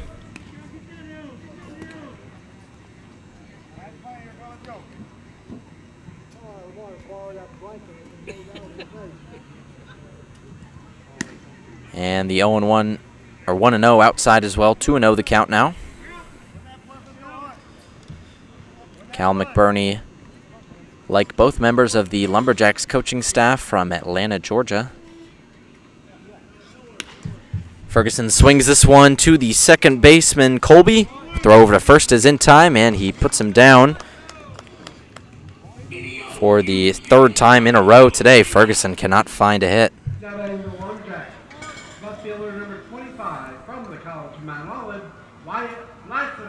Wyatt Lassiter, the next batter for the Lumberjacks, has walked in both of his plate appearances so far today.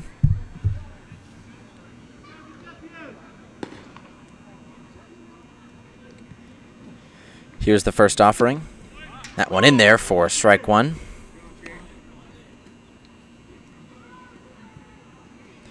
Lassiter leads the team in at-bats. He's been a trusted hand for them all year long. Tonight, his first 2 walks, however. Swings and misses on that one. 0-2 the count.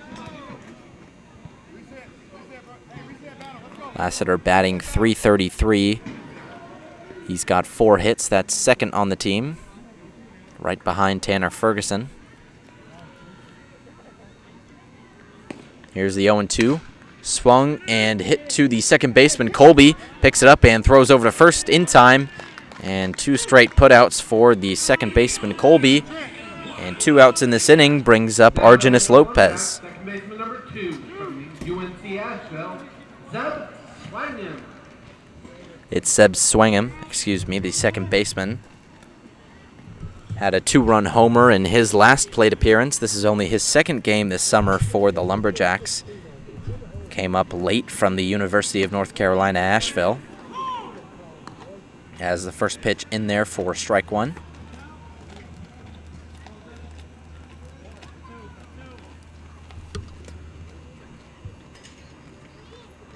Swangam couldn't find a hit in his last game, struck out once. Has that one in there for strike 2, 0-2 the count. Still 2 outs for the Diamond Dogs, no runners on.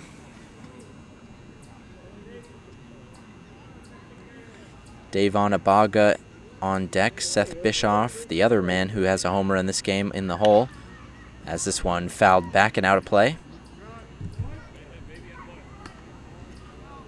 Swangam in his freshman year at Asheville had a .221 batting average in 145 plate appearances. Had 8 doubles but did not leave the yard. That one in there for a called 3rd strike, and that ends the inning.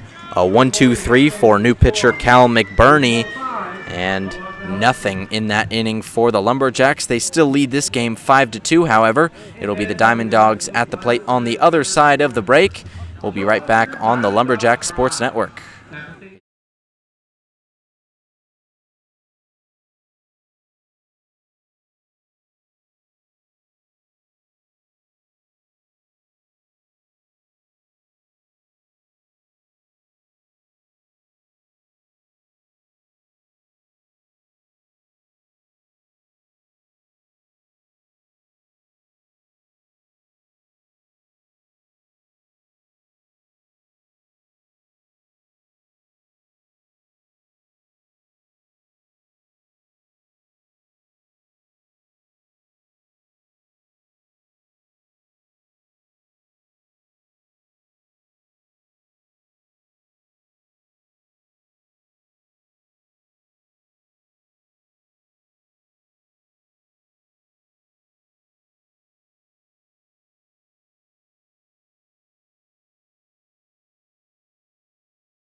Welcome back to Little Falls, New York. A new pitcher on the mound for the Lumberjacks. It's Jonathan Tetzloff, which means that Logan Brock's day is done. Final line for him, 4 innings pitched on 6 hits. 2 runs allowed, but 7 strikeouts. Absolutely shatters his career high of 3. And it'll be Tetzloff hoping to get more innings in this one. Coach Christian Griffin told me before the game he wanted 4 out of Logan Brock, and he got a quality 4 innings in this one. So Brock does his job and gives way for Tetzloff.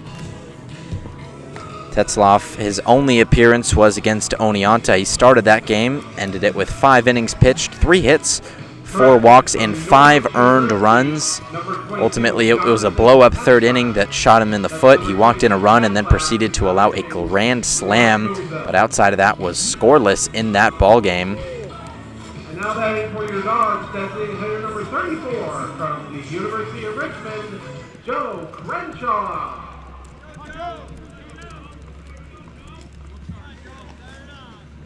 So Joe Crenshaw, the usual catcher, but tonight in the designated hitter spot, the first batter in this inning for the Diamond Dogs.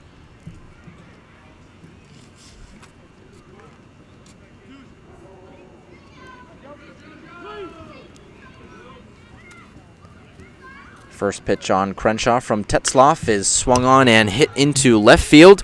Ranging in on it is Lassiter. Will Hill calls him off, and he makes the catch in left center field, and that's 1 out already for Jonathan Tetzloff on 1 pitch. Number 17 from Dominican University, Byron Arias. Byron Arias, the shortstop, the next batter for the Diamond Dogs. Singled his last time up, grounded into a fielder's choice on his first plate appearance. Tetzloff's offering is inside for strike 1.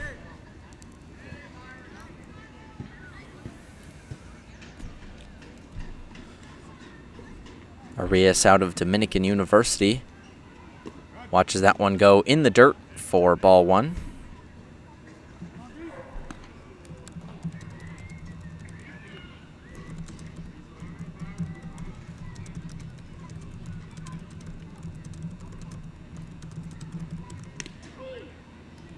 And that one down low, but hits the umpire directly in the knee, and he's got to walk that one off.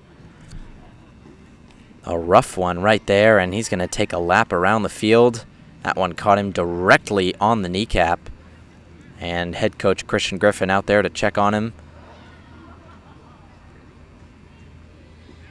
He'll wipe off the plate. They'll call timeout and get the athletic trainer out there, but umpire waves him off. He says he's all good. 2-1 the count on Arias.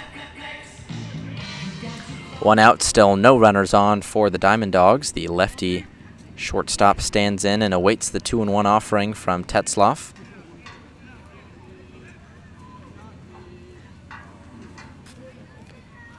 Checks on that one, but down low. 3-1 the count. And Tetzloff, outside of that grand slam that he allowed in the 3rd against Oneonta, had pretty much the best start of any Boonville pitcher so far this year. That one down low and a walk for Arias, so he reaches on 5 pitches. That brings up the first baseman, Connor Scanlon.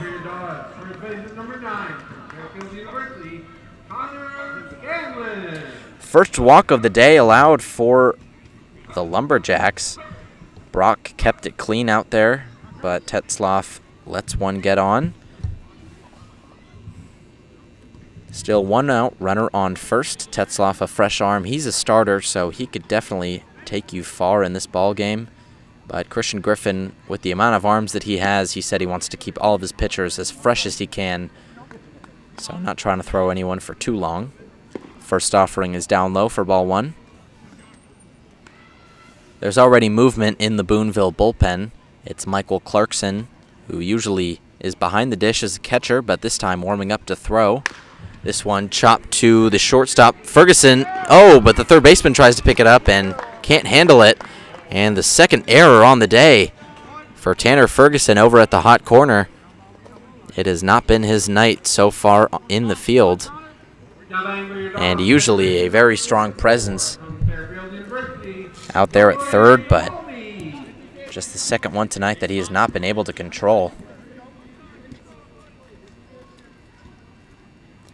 So runners first and second now for Connor Scanlon. Excuse me, it'll be Nolan Colby at the plate.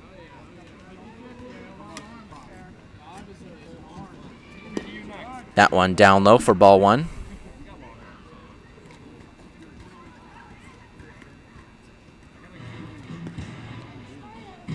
1-0 the count on Colby. Colby struck out in his first plate appearance, but had an RBI single in his second.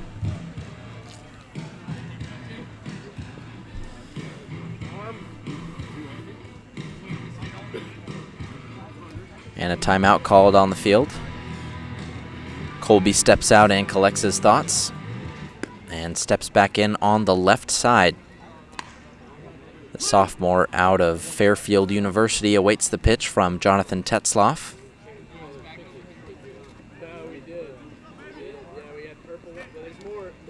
The righty fires.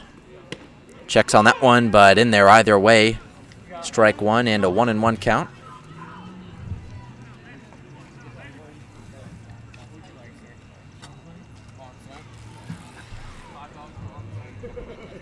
Still one out in this one. Tetzloff trying to battle through. That one down low in the dirt. Bischoff has to pull up on it, but the runners will advance. So a wild pitch in the dirt means that both runners are in scoring position now. Runners on second and third with just one out for Nolan Colby.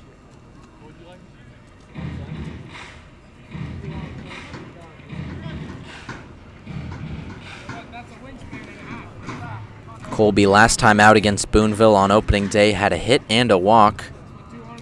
Hasn't been able to find too much success tonight. Swings and hits this one foul. Was way early on that one. 2-2 the count. In the first inning, he batted with runner in scoring position but struck out. Did have that RBI single in his next plate appearance, but that's been it for him tonight.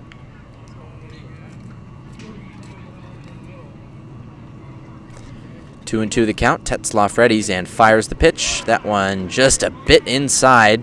Tetzloff thought he had it, but the count runs full. Full count, still runners on second and third.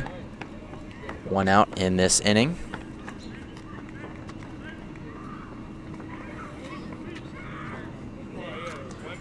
Here's the payoff pitch. Swing and a miss in the dirt. He got him swinging. And 2 outs in this inning. Tetzloff walks himself back from that one. And now 2 outs with two runners in scoring position, but a crucial strikeout right there. Brings up the left fielder, Brody Freaker. Freaker, a strikeout victim in his last plate appearance, but also reached on an error by the third baseman Ferguson in his first. Here's the pitch. Swung on and hit foul and out of play. 0-1 the count on Freaker. Freaker in that first plate appearance hit a ball over to Ferguson, which was thrown into the crowd, and he was automatically given second base. Here's the 0-1. Down low for a ball. 1-1 the count. Freaker out of George Washington University, the Division I Atlantic 10 Division school.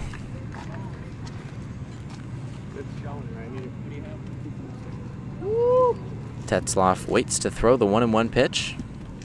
Here it is. And that one in there for strike 2. 1-2 the count. Tetzloff from Goshen, New York, about 150 miles southwest of here, New York City. Chose to stay in his native state this summer despite playing at Norwich University, as this one is hit into center field. Will Hill ranging back on it at the track and reaches over the wall to make the catch, and that ends the inning. Not quite a home run robbery, but a nice play by Will Hill, and Tetzloff gets out of the inning, leaving 2 stranded in scoring position. It's still 5-2 Lumberjacks. We'll be back for the top of the 6th inning on the other side of this break on the Lumberjacks Radio Network.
Welcome back to Little Falls, New York. Evan Simbita on the Lumberjacks Radio Network here, detailing this one for you. 5-2 Lumberjacks after a 4-run 4th inning.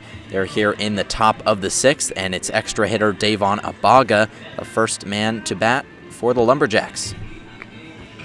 It's still Cal McBurnley, the Brown University pitcher, on the mound for the Diamond Dogs.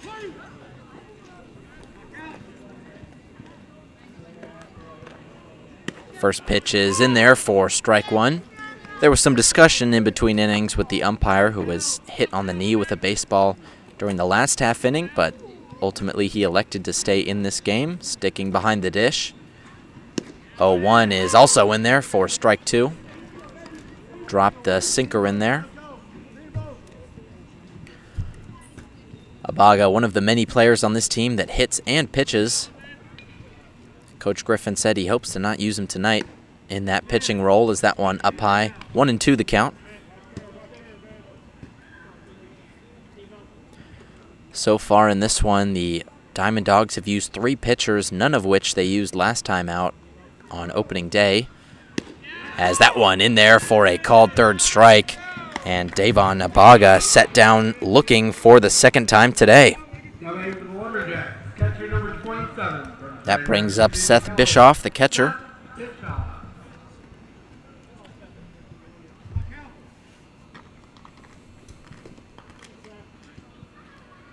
Bischoff, 6'1", 180, stands from the right side out of Grand Rapids Community College. Watches that one land in there for a strike. A lot of Division I catchers in this league, but he's a JUCO guy coming out of the Division II of the JUCO circuit, but he's been playing like a Division I player so far this year. Fans and misses on that one, 0-2 the count. Hit a home run in his last plate appearance, reached on an error by the third baseman on his first plate appearance.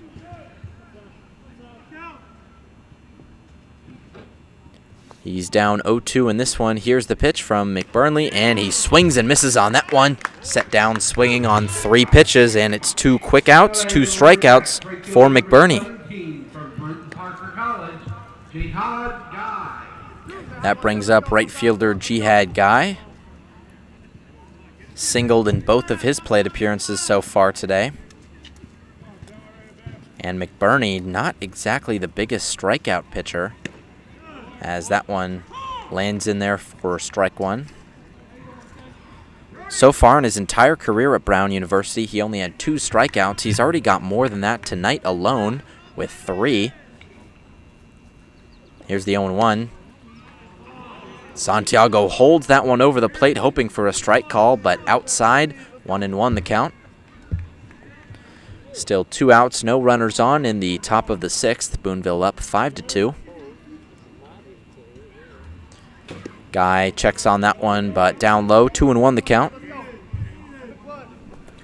And Guy's somebody that needs to get going if this team wants to have success. He has 2 hits tonight, but going into the night, he had 0. Hadn't been on base yet as he chops this one to the second baseman, Colby. Throws over to first and ends the inning. So a 1-2-3 inning for the Lumberjacks. Means that it will be the Diamond Dogs on the other side of the break. Still keeping it clean is Cal McBurney and doing his job out there on the mound. We'll have the bottom of the 6th inning for you and more on the other side of the break right here on the Lumberjacks Radio Network.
Back in Little Falls, Evan Sambita here on the Lumberjacks Radio Network. It's 5-2, Lumberjacks hunting for their first win of the season. They are still the only PGCBL team to not win a game so far this year, but hoping to change that tonight. It's third baseman Jack Henning up first for the Diamond Dogs. Hit this one high into right field. Jihad Guy underneath it and makes the catch. One pitch is 1 out for Jonathan Tetzloff, who stays out on the mound this inning. And that brings up the catcher, Jaden Santiago. Santiago struck out his last plate appearance, was hit by a pitch in his first. The Columbia freshman has not had too much success in the PGCBL, still looking for his first hit this summer. Swings and misses on that one in the dirt, 0-1 the count. And Tetzloff, for as many strong arm performances there have been these last 2 games, has probably looked the best out of anyone, despite the grand slam he gave up, that being the only real blemish on his record so far this year. Is that one in there for strike 2, 0-2 the count on Santiago. Tetzloff looking for the K, checks on that one, but up high, 1-2 the count.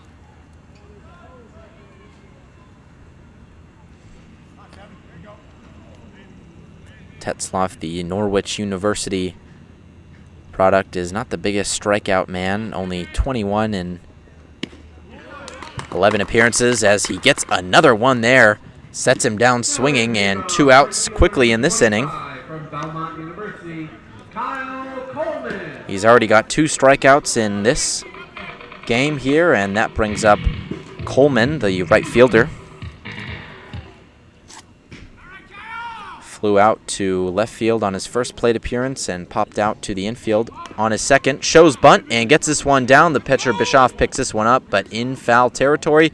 Gets it right back to his pitcher, Tetzloff. And an 0-1 count on Coleman.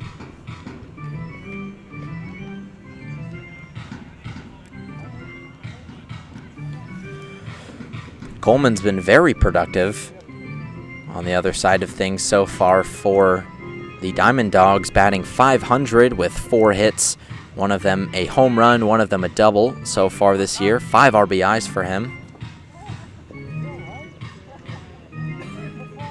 0-1 the count as the sun finally starts to set here in Little Falls. It was going in and out with the clouds, but seems to finally be setting. Here's the 0-1 pitch. That one too low. 1-1 the count.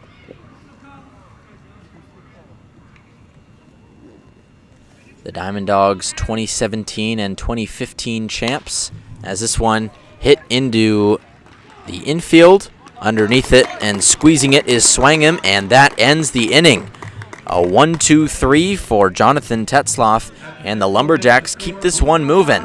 Coach Christian Griffin gestures to his team to just keep it calm, and they bat on the other side of the break. It's the Lumberjacks on top, 5-2 on the Lumberjacks Radio Network.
Welcome back to Little Falls, New York. Top of the order for the Lumberjacks. It's the center fielder, Will Hill, here in the top of the 7th inning.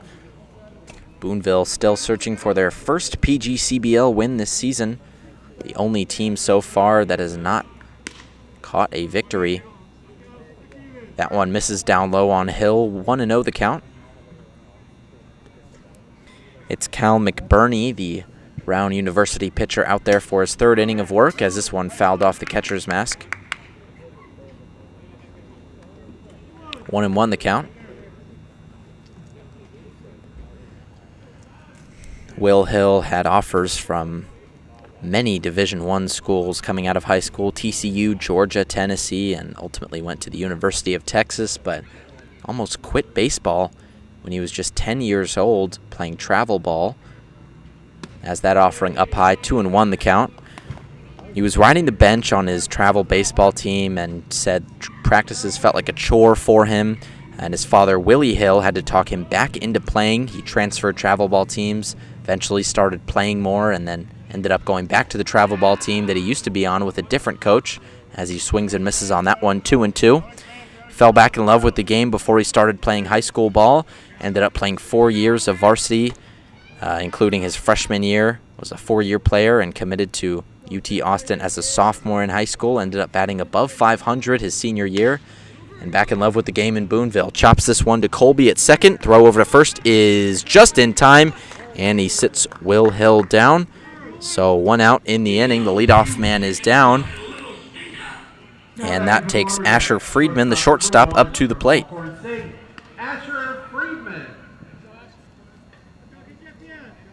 Hill nearly beat that one out, but just was hit a little bit right to the second baseman. Brings up Friedman with the untucked jersey. Swings and chops this one to the other side of the field. It's Henning who throws over to first from third and gets him in time. So 2 pitches, 2 ground outs for the Lumberjacks, and that brings up the designated hitter, Ian Farber.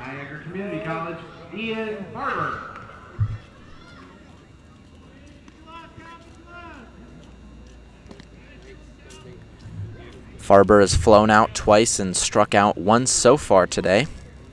Still a power hitter. His only home run this year in this ballpark. Watches that one go down low for ball one.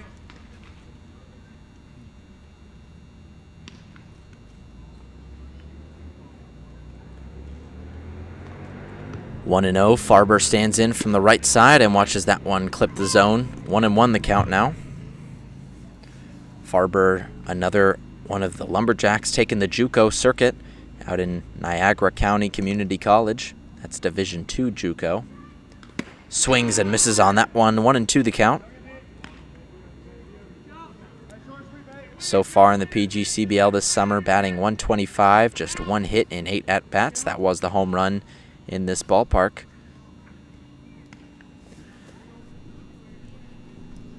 That one in the dirt and past the catcher Santiago, straight to the backstop. 2-2 the count. Still 2 outs. Boonville leads 5-2 in the top of the 7th inning. 2 outs for the designated hitter Ian Farber. Burnley's pitch is swung on and missed, and he set him down on strike. So a second 1-2-3 inning in a row, including 3 strikeouts in the last 2 innings. And the Lumberjacks have not been able to find anything as of late, but Jonathan Tetzloff going back out on the mound for the bottom of the 7th inning. We'll have that for you right here on the Lumberjacks Radio Network.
Back out in Veterans Memorial Park here in Little Falls, New York. It's Jonathan Tetzloff back on the mound for the Lumberjacks, and top of the order for the Diamond Dogs, it's the center fielder Eric Diaz, who stands in on the left side, looking for an answer for the Diamond Dogs. They haven't scored a run in 3 innings. As that one up high, ball 1.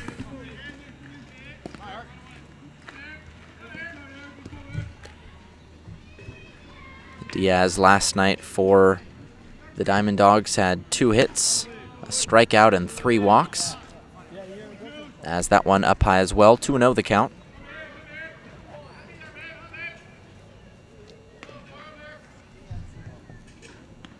2-0 is swung and hit deep into right field. That one's going to get down, and it's got extra bases written all over it. He rounds first, going for second. Jihad Guy in the outfield gets it in. He's rounding for third, and he's going to be in there standing. A leadoff triple for Eric Diaz, and it's just what the doctor ordered. Leadoff man is in scoring position, and that brings up the designated hitter, Joe Crenshaw. Okay, it's a home run now. Home run now.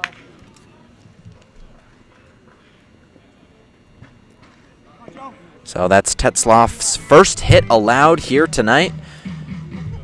To any batter that sees face, he's been very effective in his 2 innings of work, out here for his 3rd. But it's Joe Crenshaw, the scariest hitter in this lineup, that he has to face with a runner on 3rd. That one in there for strike 1. Crenshaw flew out to the deepest part of left field in his last plate appearance, got a home run in his 2nd, and singled in his 1st. That one in the dirt. 1-1 the count now. Crenshaw, another one of the Diamond Dogs that's been on a tear so far this year, batting .500 with a slugging at 1.25. An absolute monster, especially with the dimensions here at Veterans Memorial. That one, slider inside, misses. 2-1 the count.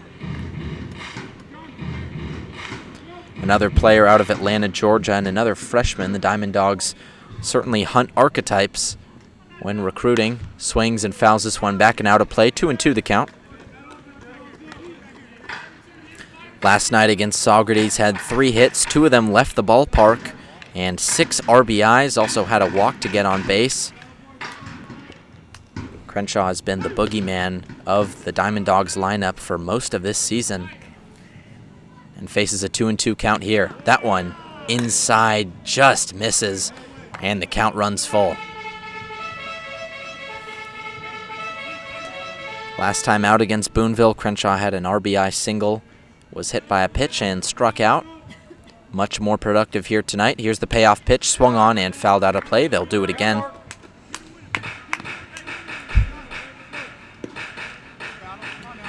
As a freshman at the University of Richmond, the Division I school, played in 13 games, only had 2 starts and batted .154, a far cry from his explosive numbers up here in New York as he calls time.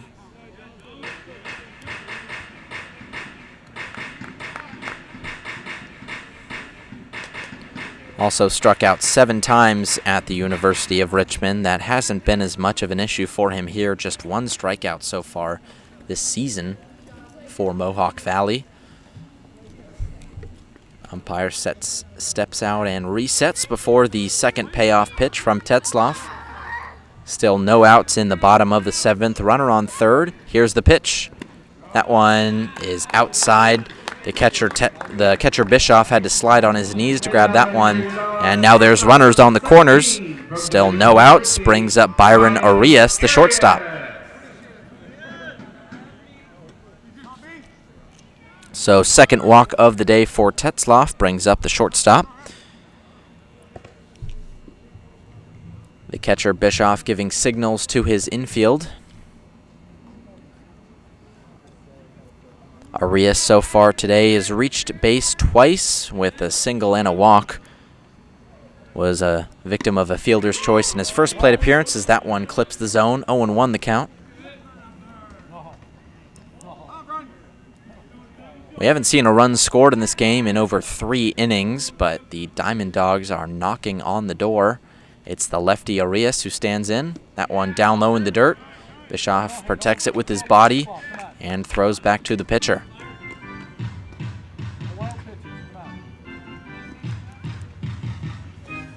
One and one the count on Arias, the Dominican University freshman.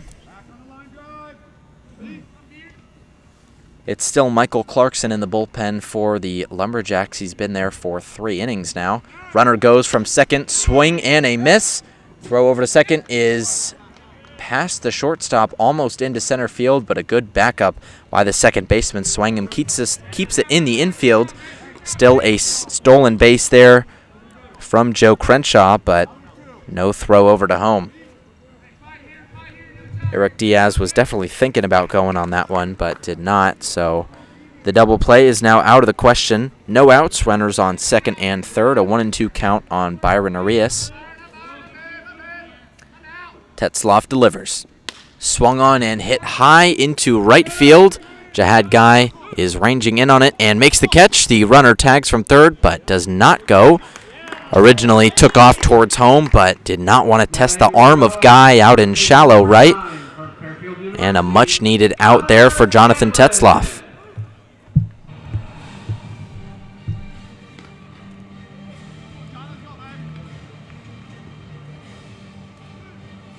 Connor Scanlon, the first baseman at the plate now for the Diamond Dogs. Very susceptible to the punch-out. He had 47 this last collegiate season for Fairfield University, and Jonathan Tetzlaff needs one here if he wants to get out of the inning unscathed. Here's the delivery. Chop down the third base line and foul. 0-1 the count.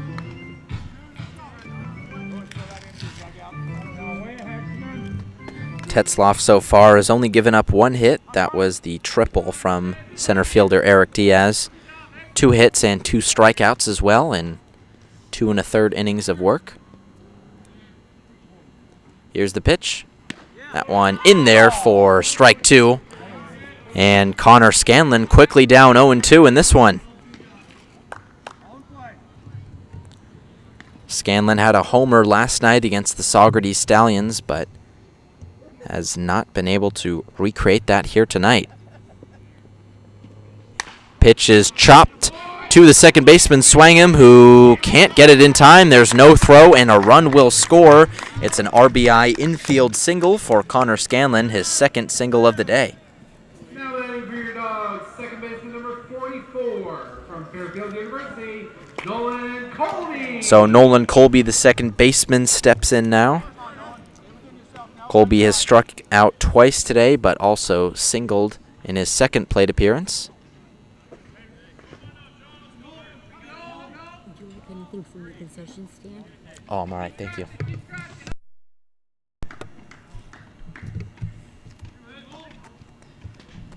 Connor Scanlon stands on the left side and awaits the pitch. That one down low in the dirt, ball 1.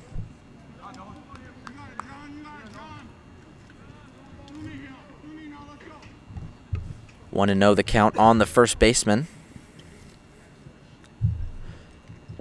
Here's the pitch, swung on and missed. 1-1 the count. Runners still on the corners. Tetzloff trying to search his way out of this one without giving up the lead. It's 5-3. Boonville still on top, searching for their first win of the year. The 1-1 is in the dirt. Makes it 2-1.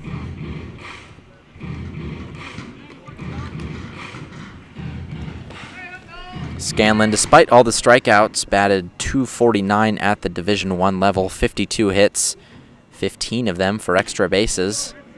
That delivery from Tetzloff is inside, takes the count to 3-1. And Tetzloff is 1 pitch away from walking the bases loaded.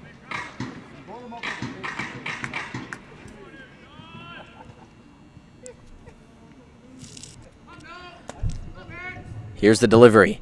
Swung on and hit into center field. Ranging back on it is Guy, and watching it go, it's a 3-run home run, and the Diamond Dogs take the lead. It's 6-5 off the bat of Nolan Colby, the 3-run home run.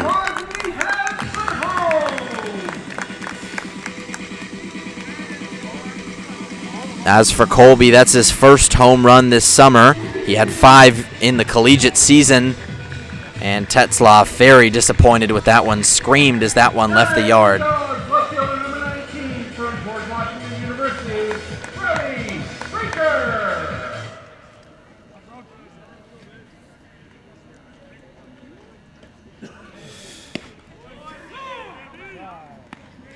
So it's now 4 runs earned for Jonathan Tetzloff. Not what you wanted going into your first relief appearance of the year. 1 out, bases are now clear. This one fouled back behind the plate from the left fielder, Brody Freaker. And the interesting thing about Veterans Memorial, we've mentioned the dimensions, but it's originally used as a football field as well. So that explains kind of the flatness out there in center. And it's provided for a lot of home runs, especially here tonight. That one down low in the dirt. 2-2 the count.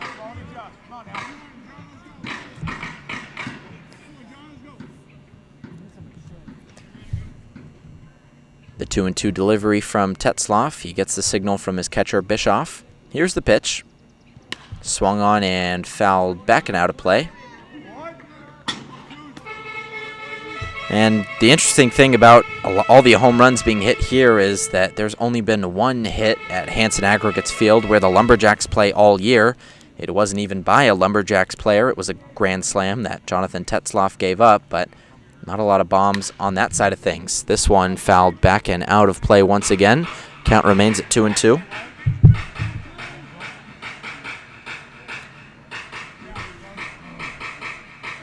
Freaker almost hit one out in his last at-bat, but came up just short. Flew out to Will Hill out in center. Hits this one on the ground through the middle of the infield for a single. And another man on for the Diamond Dogs. They've got the lead, and now they've got another one on. Runner on first with just one out. And head coach Christian Griffin's going to come out and make the call to the pen. It's been a bit of a struggle of an inning for Jonathan Tetzloff, and it looks like it's going to be Michael Clarkson coming out of the bullpen for Boonville.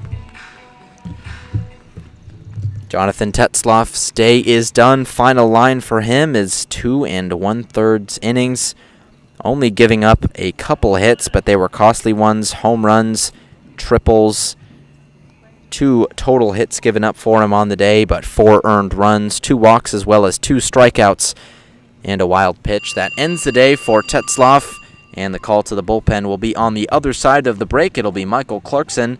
We'll be right back on the Boonville Radio Network.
Welcome back to Little Falls. It's a new man on the mound, Michael Clarkson, the new pitcher for the Boonville Lumberjacks, still with a runner on first. That'll be Jonathan Tetzloff's responsibility. First pitch is in there for a strike.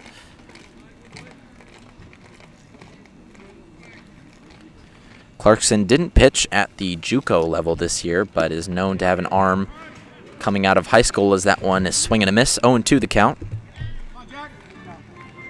Wouldn't be able to tell based on those first 2 pitches that he hasn't thrown in quite a while.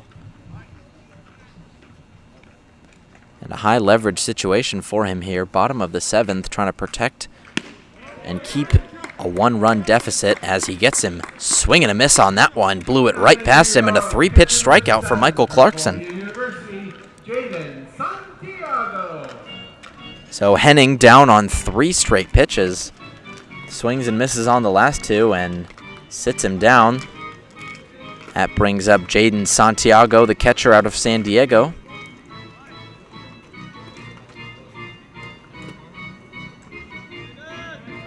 The Columbia University product has struck out twice and was hit by a pitch so far today. Watches that one go for a ball. 1-0 the count.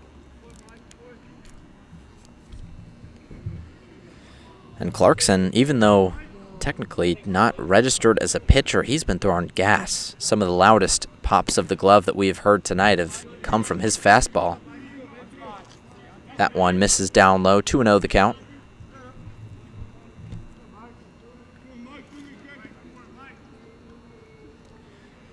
Santiago still searching for his first hit this season. Swings and chops this one to the shortstop Swingham. Tags the bag at second and gets an out. That will end the inning. So Clarkson comes in, strikes a man out, does his job, and keeps the deficit at 1. Boonville still trailing by 1 run. They will try to score that on the other side of the break in the top of the 8th inning. We'll be right back on the Lumberjacks Radio Network.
Welcome back to Little Falls, New York. New pitcher on the mound for the Diamond Dogs. It's Caden Wells, the sophomore from Trinity University. Throws from the right side, and that means that Cal McBurney's day is done. Came in and set 9 batters down in a row. 3 innings pitched, 4 strikeouts, and no men let on base for the Brown University product. On the other side, Caden Wells, one of the better arms out of this Diamond Dogs bullpen, has a 9.36 ERA coming out of Trinity, but pitches a lot better than it. Most of his runs came from 3 performances. The other 4 that he pitched, he was completely scoreless on. So a bit of a hit-or-miss pitcher. We'll see how he is here tonight. It's Argenis Lopez, the leadoff hitter in this inning for the Lumberjacks, batting out of the 4th spot. Struck out and singled so far today. Here's the 1-0. Swings and fouls this one high into the air. Santiago, the catcher, reining in on it, but it will land out of play. 1-1 the count.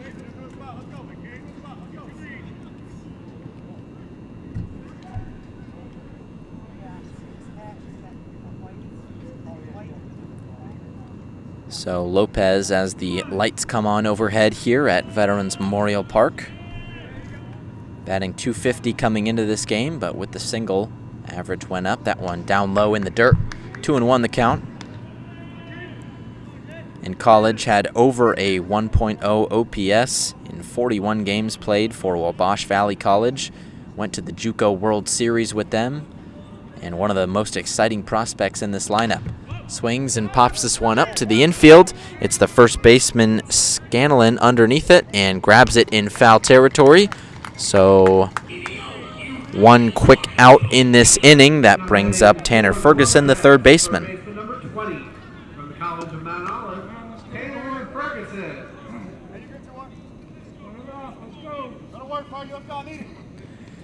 Ferguson leads the team in hits with 5, but he needs one here. Time is running out for the Lumberjacks. Still the only team in the PGCBL with no wins so far this year. As this one is crushed down the line, but foul. That one gets down. They'll say it was fair, but it'll hold up at second. That one snuck just inside the pole. It curved in, and Ferguson with a double. That one looked foul all the way down the line, but curved in.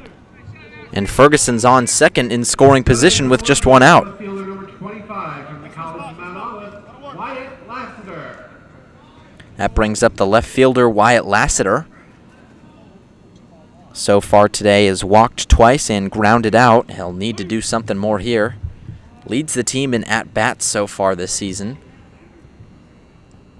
Just a 1 out with a runner on second here in the top of the 8th inning. Hits this one to short. The runner, Ferguson, going from second, but the throw to first is in time. So Lassiter is sat down on 1 pitch, but the runner moves to third, and it brings up the home run hero from earlier, Zeb Swangham. Second baseman number 2 from UNC Asheville, Zeb Swangham. Swangham with 2 strikeouts today, as well as the home run. Hit or miss so far, but he needs to get something going. Another one of the smaller players in this lineup, 5'7", 161 pounds. That one down low for ball 1.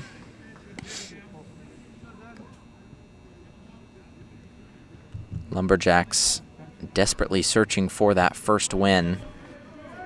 You've got to think it gets better when you get that first one, but getting over the hump and actually getting the victory. Is that one in there for strike 1? Boonville fans here on the visiting side complaining about that one. Looked a little bit high, but 1-1 the count regardless. Swangham stands in from the right side, swings and misses on that one. 1-2 the count. And Boonville down to their last strike in this inning. Swangham, despite the short stature, was a defensive back and wide receiver in high school, was first team all-conference in 2025. as he chops this one into right field. Under it is Coleman, and making the catch and ending the top of the 8th inning, leaving a man stranded on third and down to their last inning after this. They'll have to keep it clean in the bottom of the 8th, however.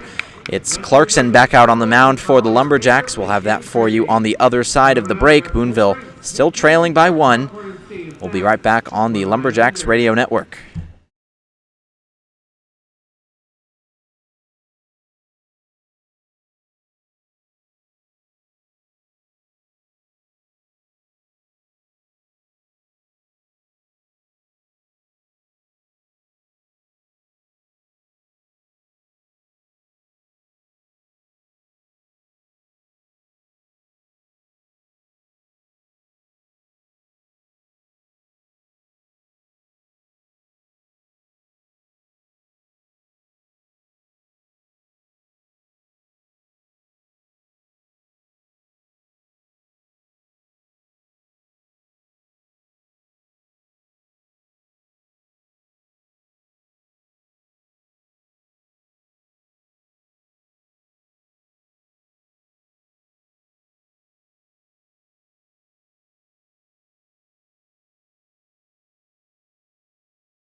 Welcome back to the Boonville Radio Network. Evan Simbita here in the bottom of the 8th inning. It's the right fielder Kyle Coleman back out to face Michael Clarkson.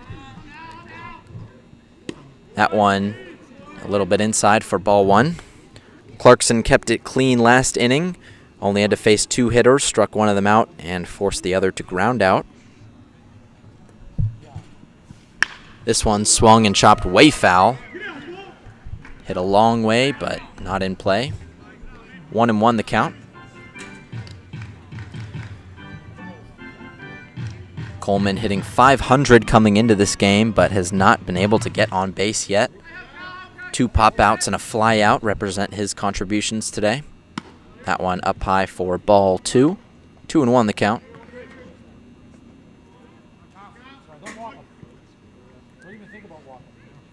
Clarkson got to keep it clean here to give his team a fighting chance. Is a swing and a miss there. 2-2 the count. And despite not really pitching at all in the collegiate season at the JUCO level, Clarkson coming into this game and being shut out so far. Here's the 2-2. That one in there for a called third strike. And he sets him down on 5 pitches. The throw from the catcher to go around the horn is in the dirt, but a strikeout regardless, and it's his second in just 3 batters. And that means we go back to the top of the order. Eric Diaz, who tripled his last time out, is back at the plate for the Diamond Dogs. Diaz, the switch hitter coming from the left side this time, watches as strike 1 is in there. Still a 6-5 ball game, no runners on. 1 out in the bottom of the 8th inning. Here's the 0-1 from Clarkson. That one looked to be in there, but just outside. 1-1 the count.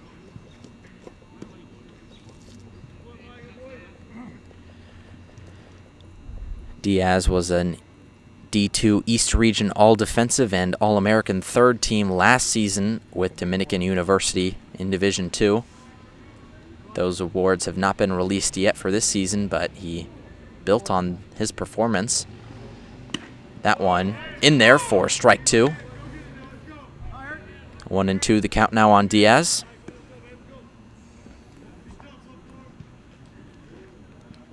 Last night got on base 5 times against Socrates. 3 walks, 2 hits. As that one goes inside and hits him square on the leg. And Diaz escapes a 2-strike count to get on. Designated hitter number 34 from Richmond University, Joe Crenshaw. That brings up Joe Crenshaw, who's been the boogeyman so far here tonight. Walked, homered, and has a single.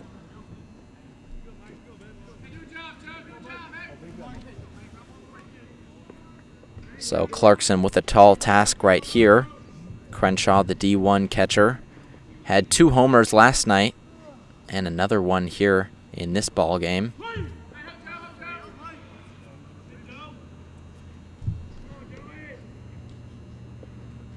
First offering is fouled back and out of play. Last time out on opening day against Boonville, Crenshaw had 3 at-bats, was only able to get on twice with a hit and a hit by pitch. Still made his mark with an RBI, though. Here's the 0-1. Swung and hit to the second baseman, but it gets over him. That one took a nasty hop in the dirt and got over Swangham's head. It'll be another single for Joe Crenshaw and brings up Byron Arias.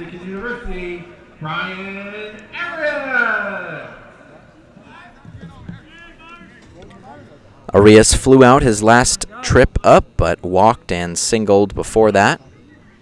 This already his 5th plate appearance of the day. Standing in from the left side and awaiting the pitch. That one just outside for ball 1. Lots of communication from this Lumberjack infield, trying to support their pitcher Clarkson. Still 1 out, runners on first and second. Here's the pitch. That one up high, 2-0 the count, and a defensive meeting is called by the catcher Bischoff. Crucial inning right here for the Lumberjacks. If they can keep it at 1, they'll have a much better chance of getting back into this ball game in the top of the 9th. But if not, it might be a PGCBL most 4th loss already on this season. Not what you want if you're head coach Christian Griffin and his squad. 2-0 the count on Arias. The Dominican University product stands in. Clarkson prepares and delivers. That one in there for strike 1. Arias thought it was inside, but resets.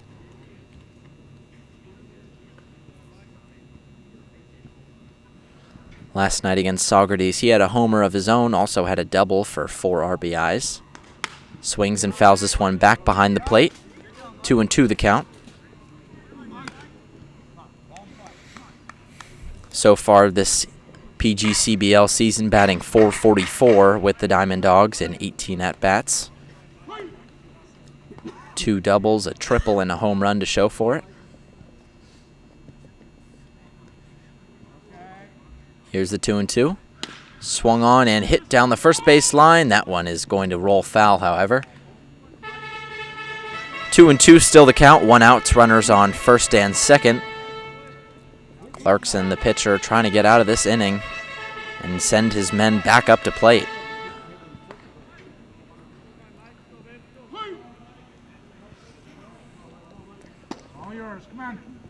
Here's the 2-2. Swung on and hit into left field. Ranging in on it and making the catch is Lassiter, and the runners cannot advance. A big out right there from Michael Clarkson, and that makes it 2 down in the top of the 9th. Connor Scanlon, the first baseman, the next batter for the Diamond Dogs, comes up to bat with 2 outs and 2 runners on.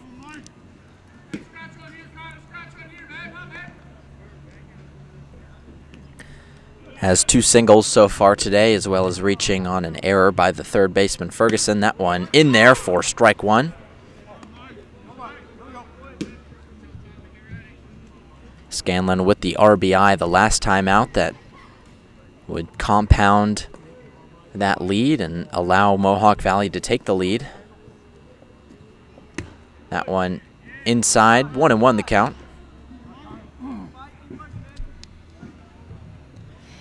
Scanlon, 47 strikeouts in his collegiate season, but none so far tonight.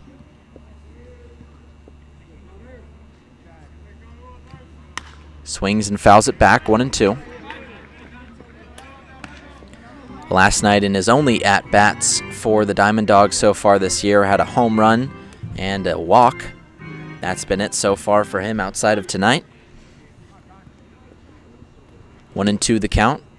2 outs, runners on first and second. Here's the delivery from Clarkson. Swing and a miss. He got him and sets him down on strikes. A big out from Clarkson and gives his team an opportunity to tie this game up in the top of the 9th inning.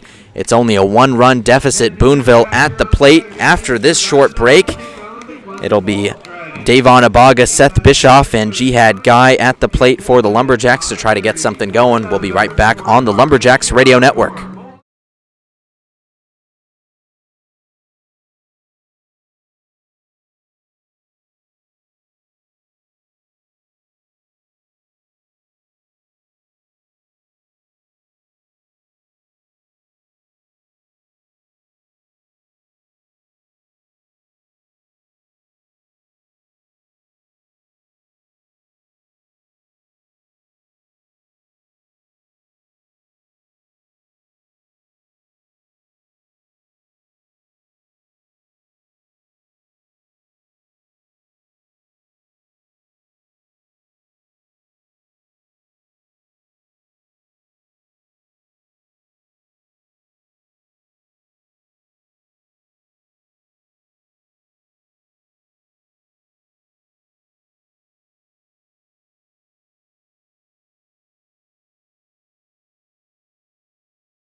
Back in Little Falls, it's crunch time for the Lumberjacks, down 1 in the top of the 9th inning.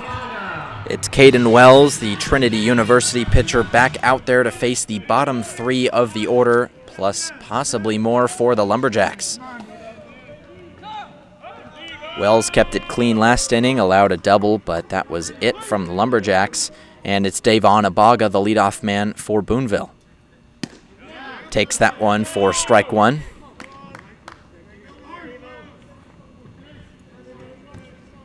Abaga serving as the extra hitter today, primarily out of the leadoff spot, but for the first time this year, not in that role. Swings and misses on that one. 0-2 the count, and he's quickly down to his last strike. And it's been a bit of a struggle for him to start the year. 2 doubles are his only hits so far this year, as that one dropped in. The off-speed got him, and he goes down looking for the 3rd time tonight. Not reading the breaking ball very well, but it's 1 out in this top of the 9th. Seth Bischoff, the next batter for the Lumberjacks, the catcher today. Reached on an error in his first plate appearance, homered in his second, but a strikeout after that, and now stands in after fanning on the first one, down 0-1. Ball finds its way to second base and has to be thrown back to the dugout. New ball for the pitcher, Wells.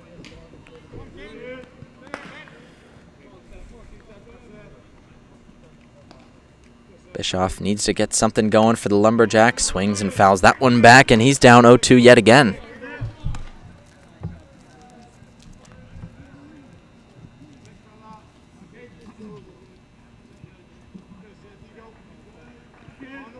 Lumberjacks searching for their first win this year, the only team still winless, but with a good opportunity. 0-2 dropped in there yet again. A 3-pitch looking sequence, and Seth Bischoff is set down. Boonville down to its last out, and it's outfielder Jihad Guy who has the responsibility on his shoulders to extend this game. Started off the game with 2 singles and then grounded out in his last appearance, but needs something just to keep the line going. It's Will Hill after him, top of the order, if he can keep it going. Wells readies. 2 outs. Here's the pitch. That one in there for strike 1.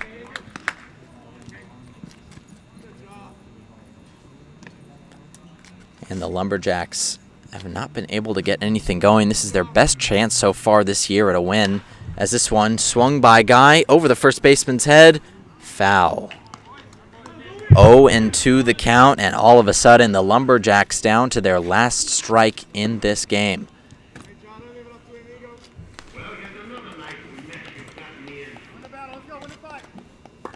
Guy takes his time walking back to the plate. Didn't have a hit coming into this game, but has had 2 tonight.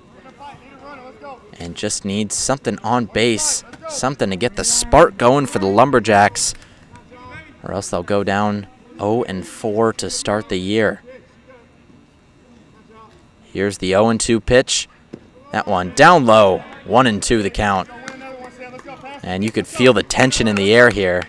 Guy was jumping up and down after that pitch. You could feel the recoil from the Mohawk Valley dugout after that one. And they'll do it again. Here's the 1-2. Swung on, fouled back. Young stays alive. And the freshman from Lilburn, Georgia, with the pressure of the whole team on his shoulders.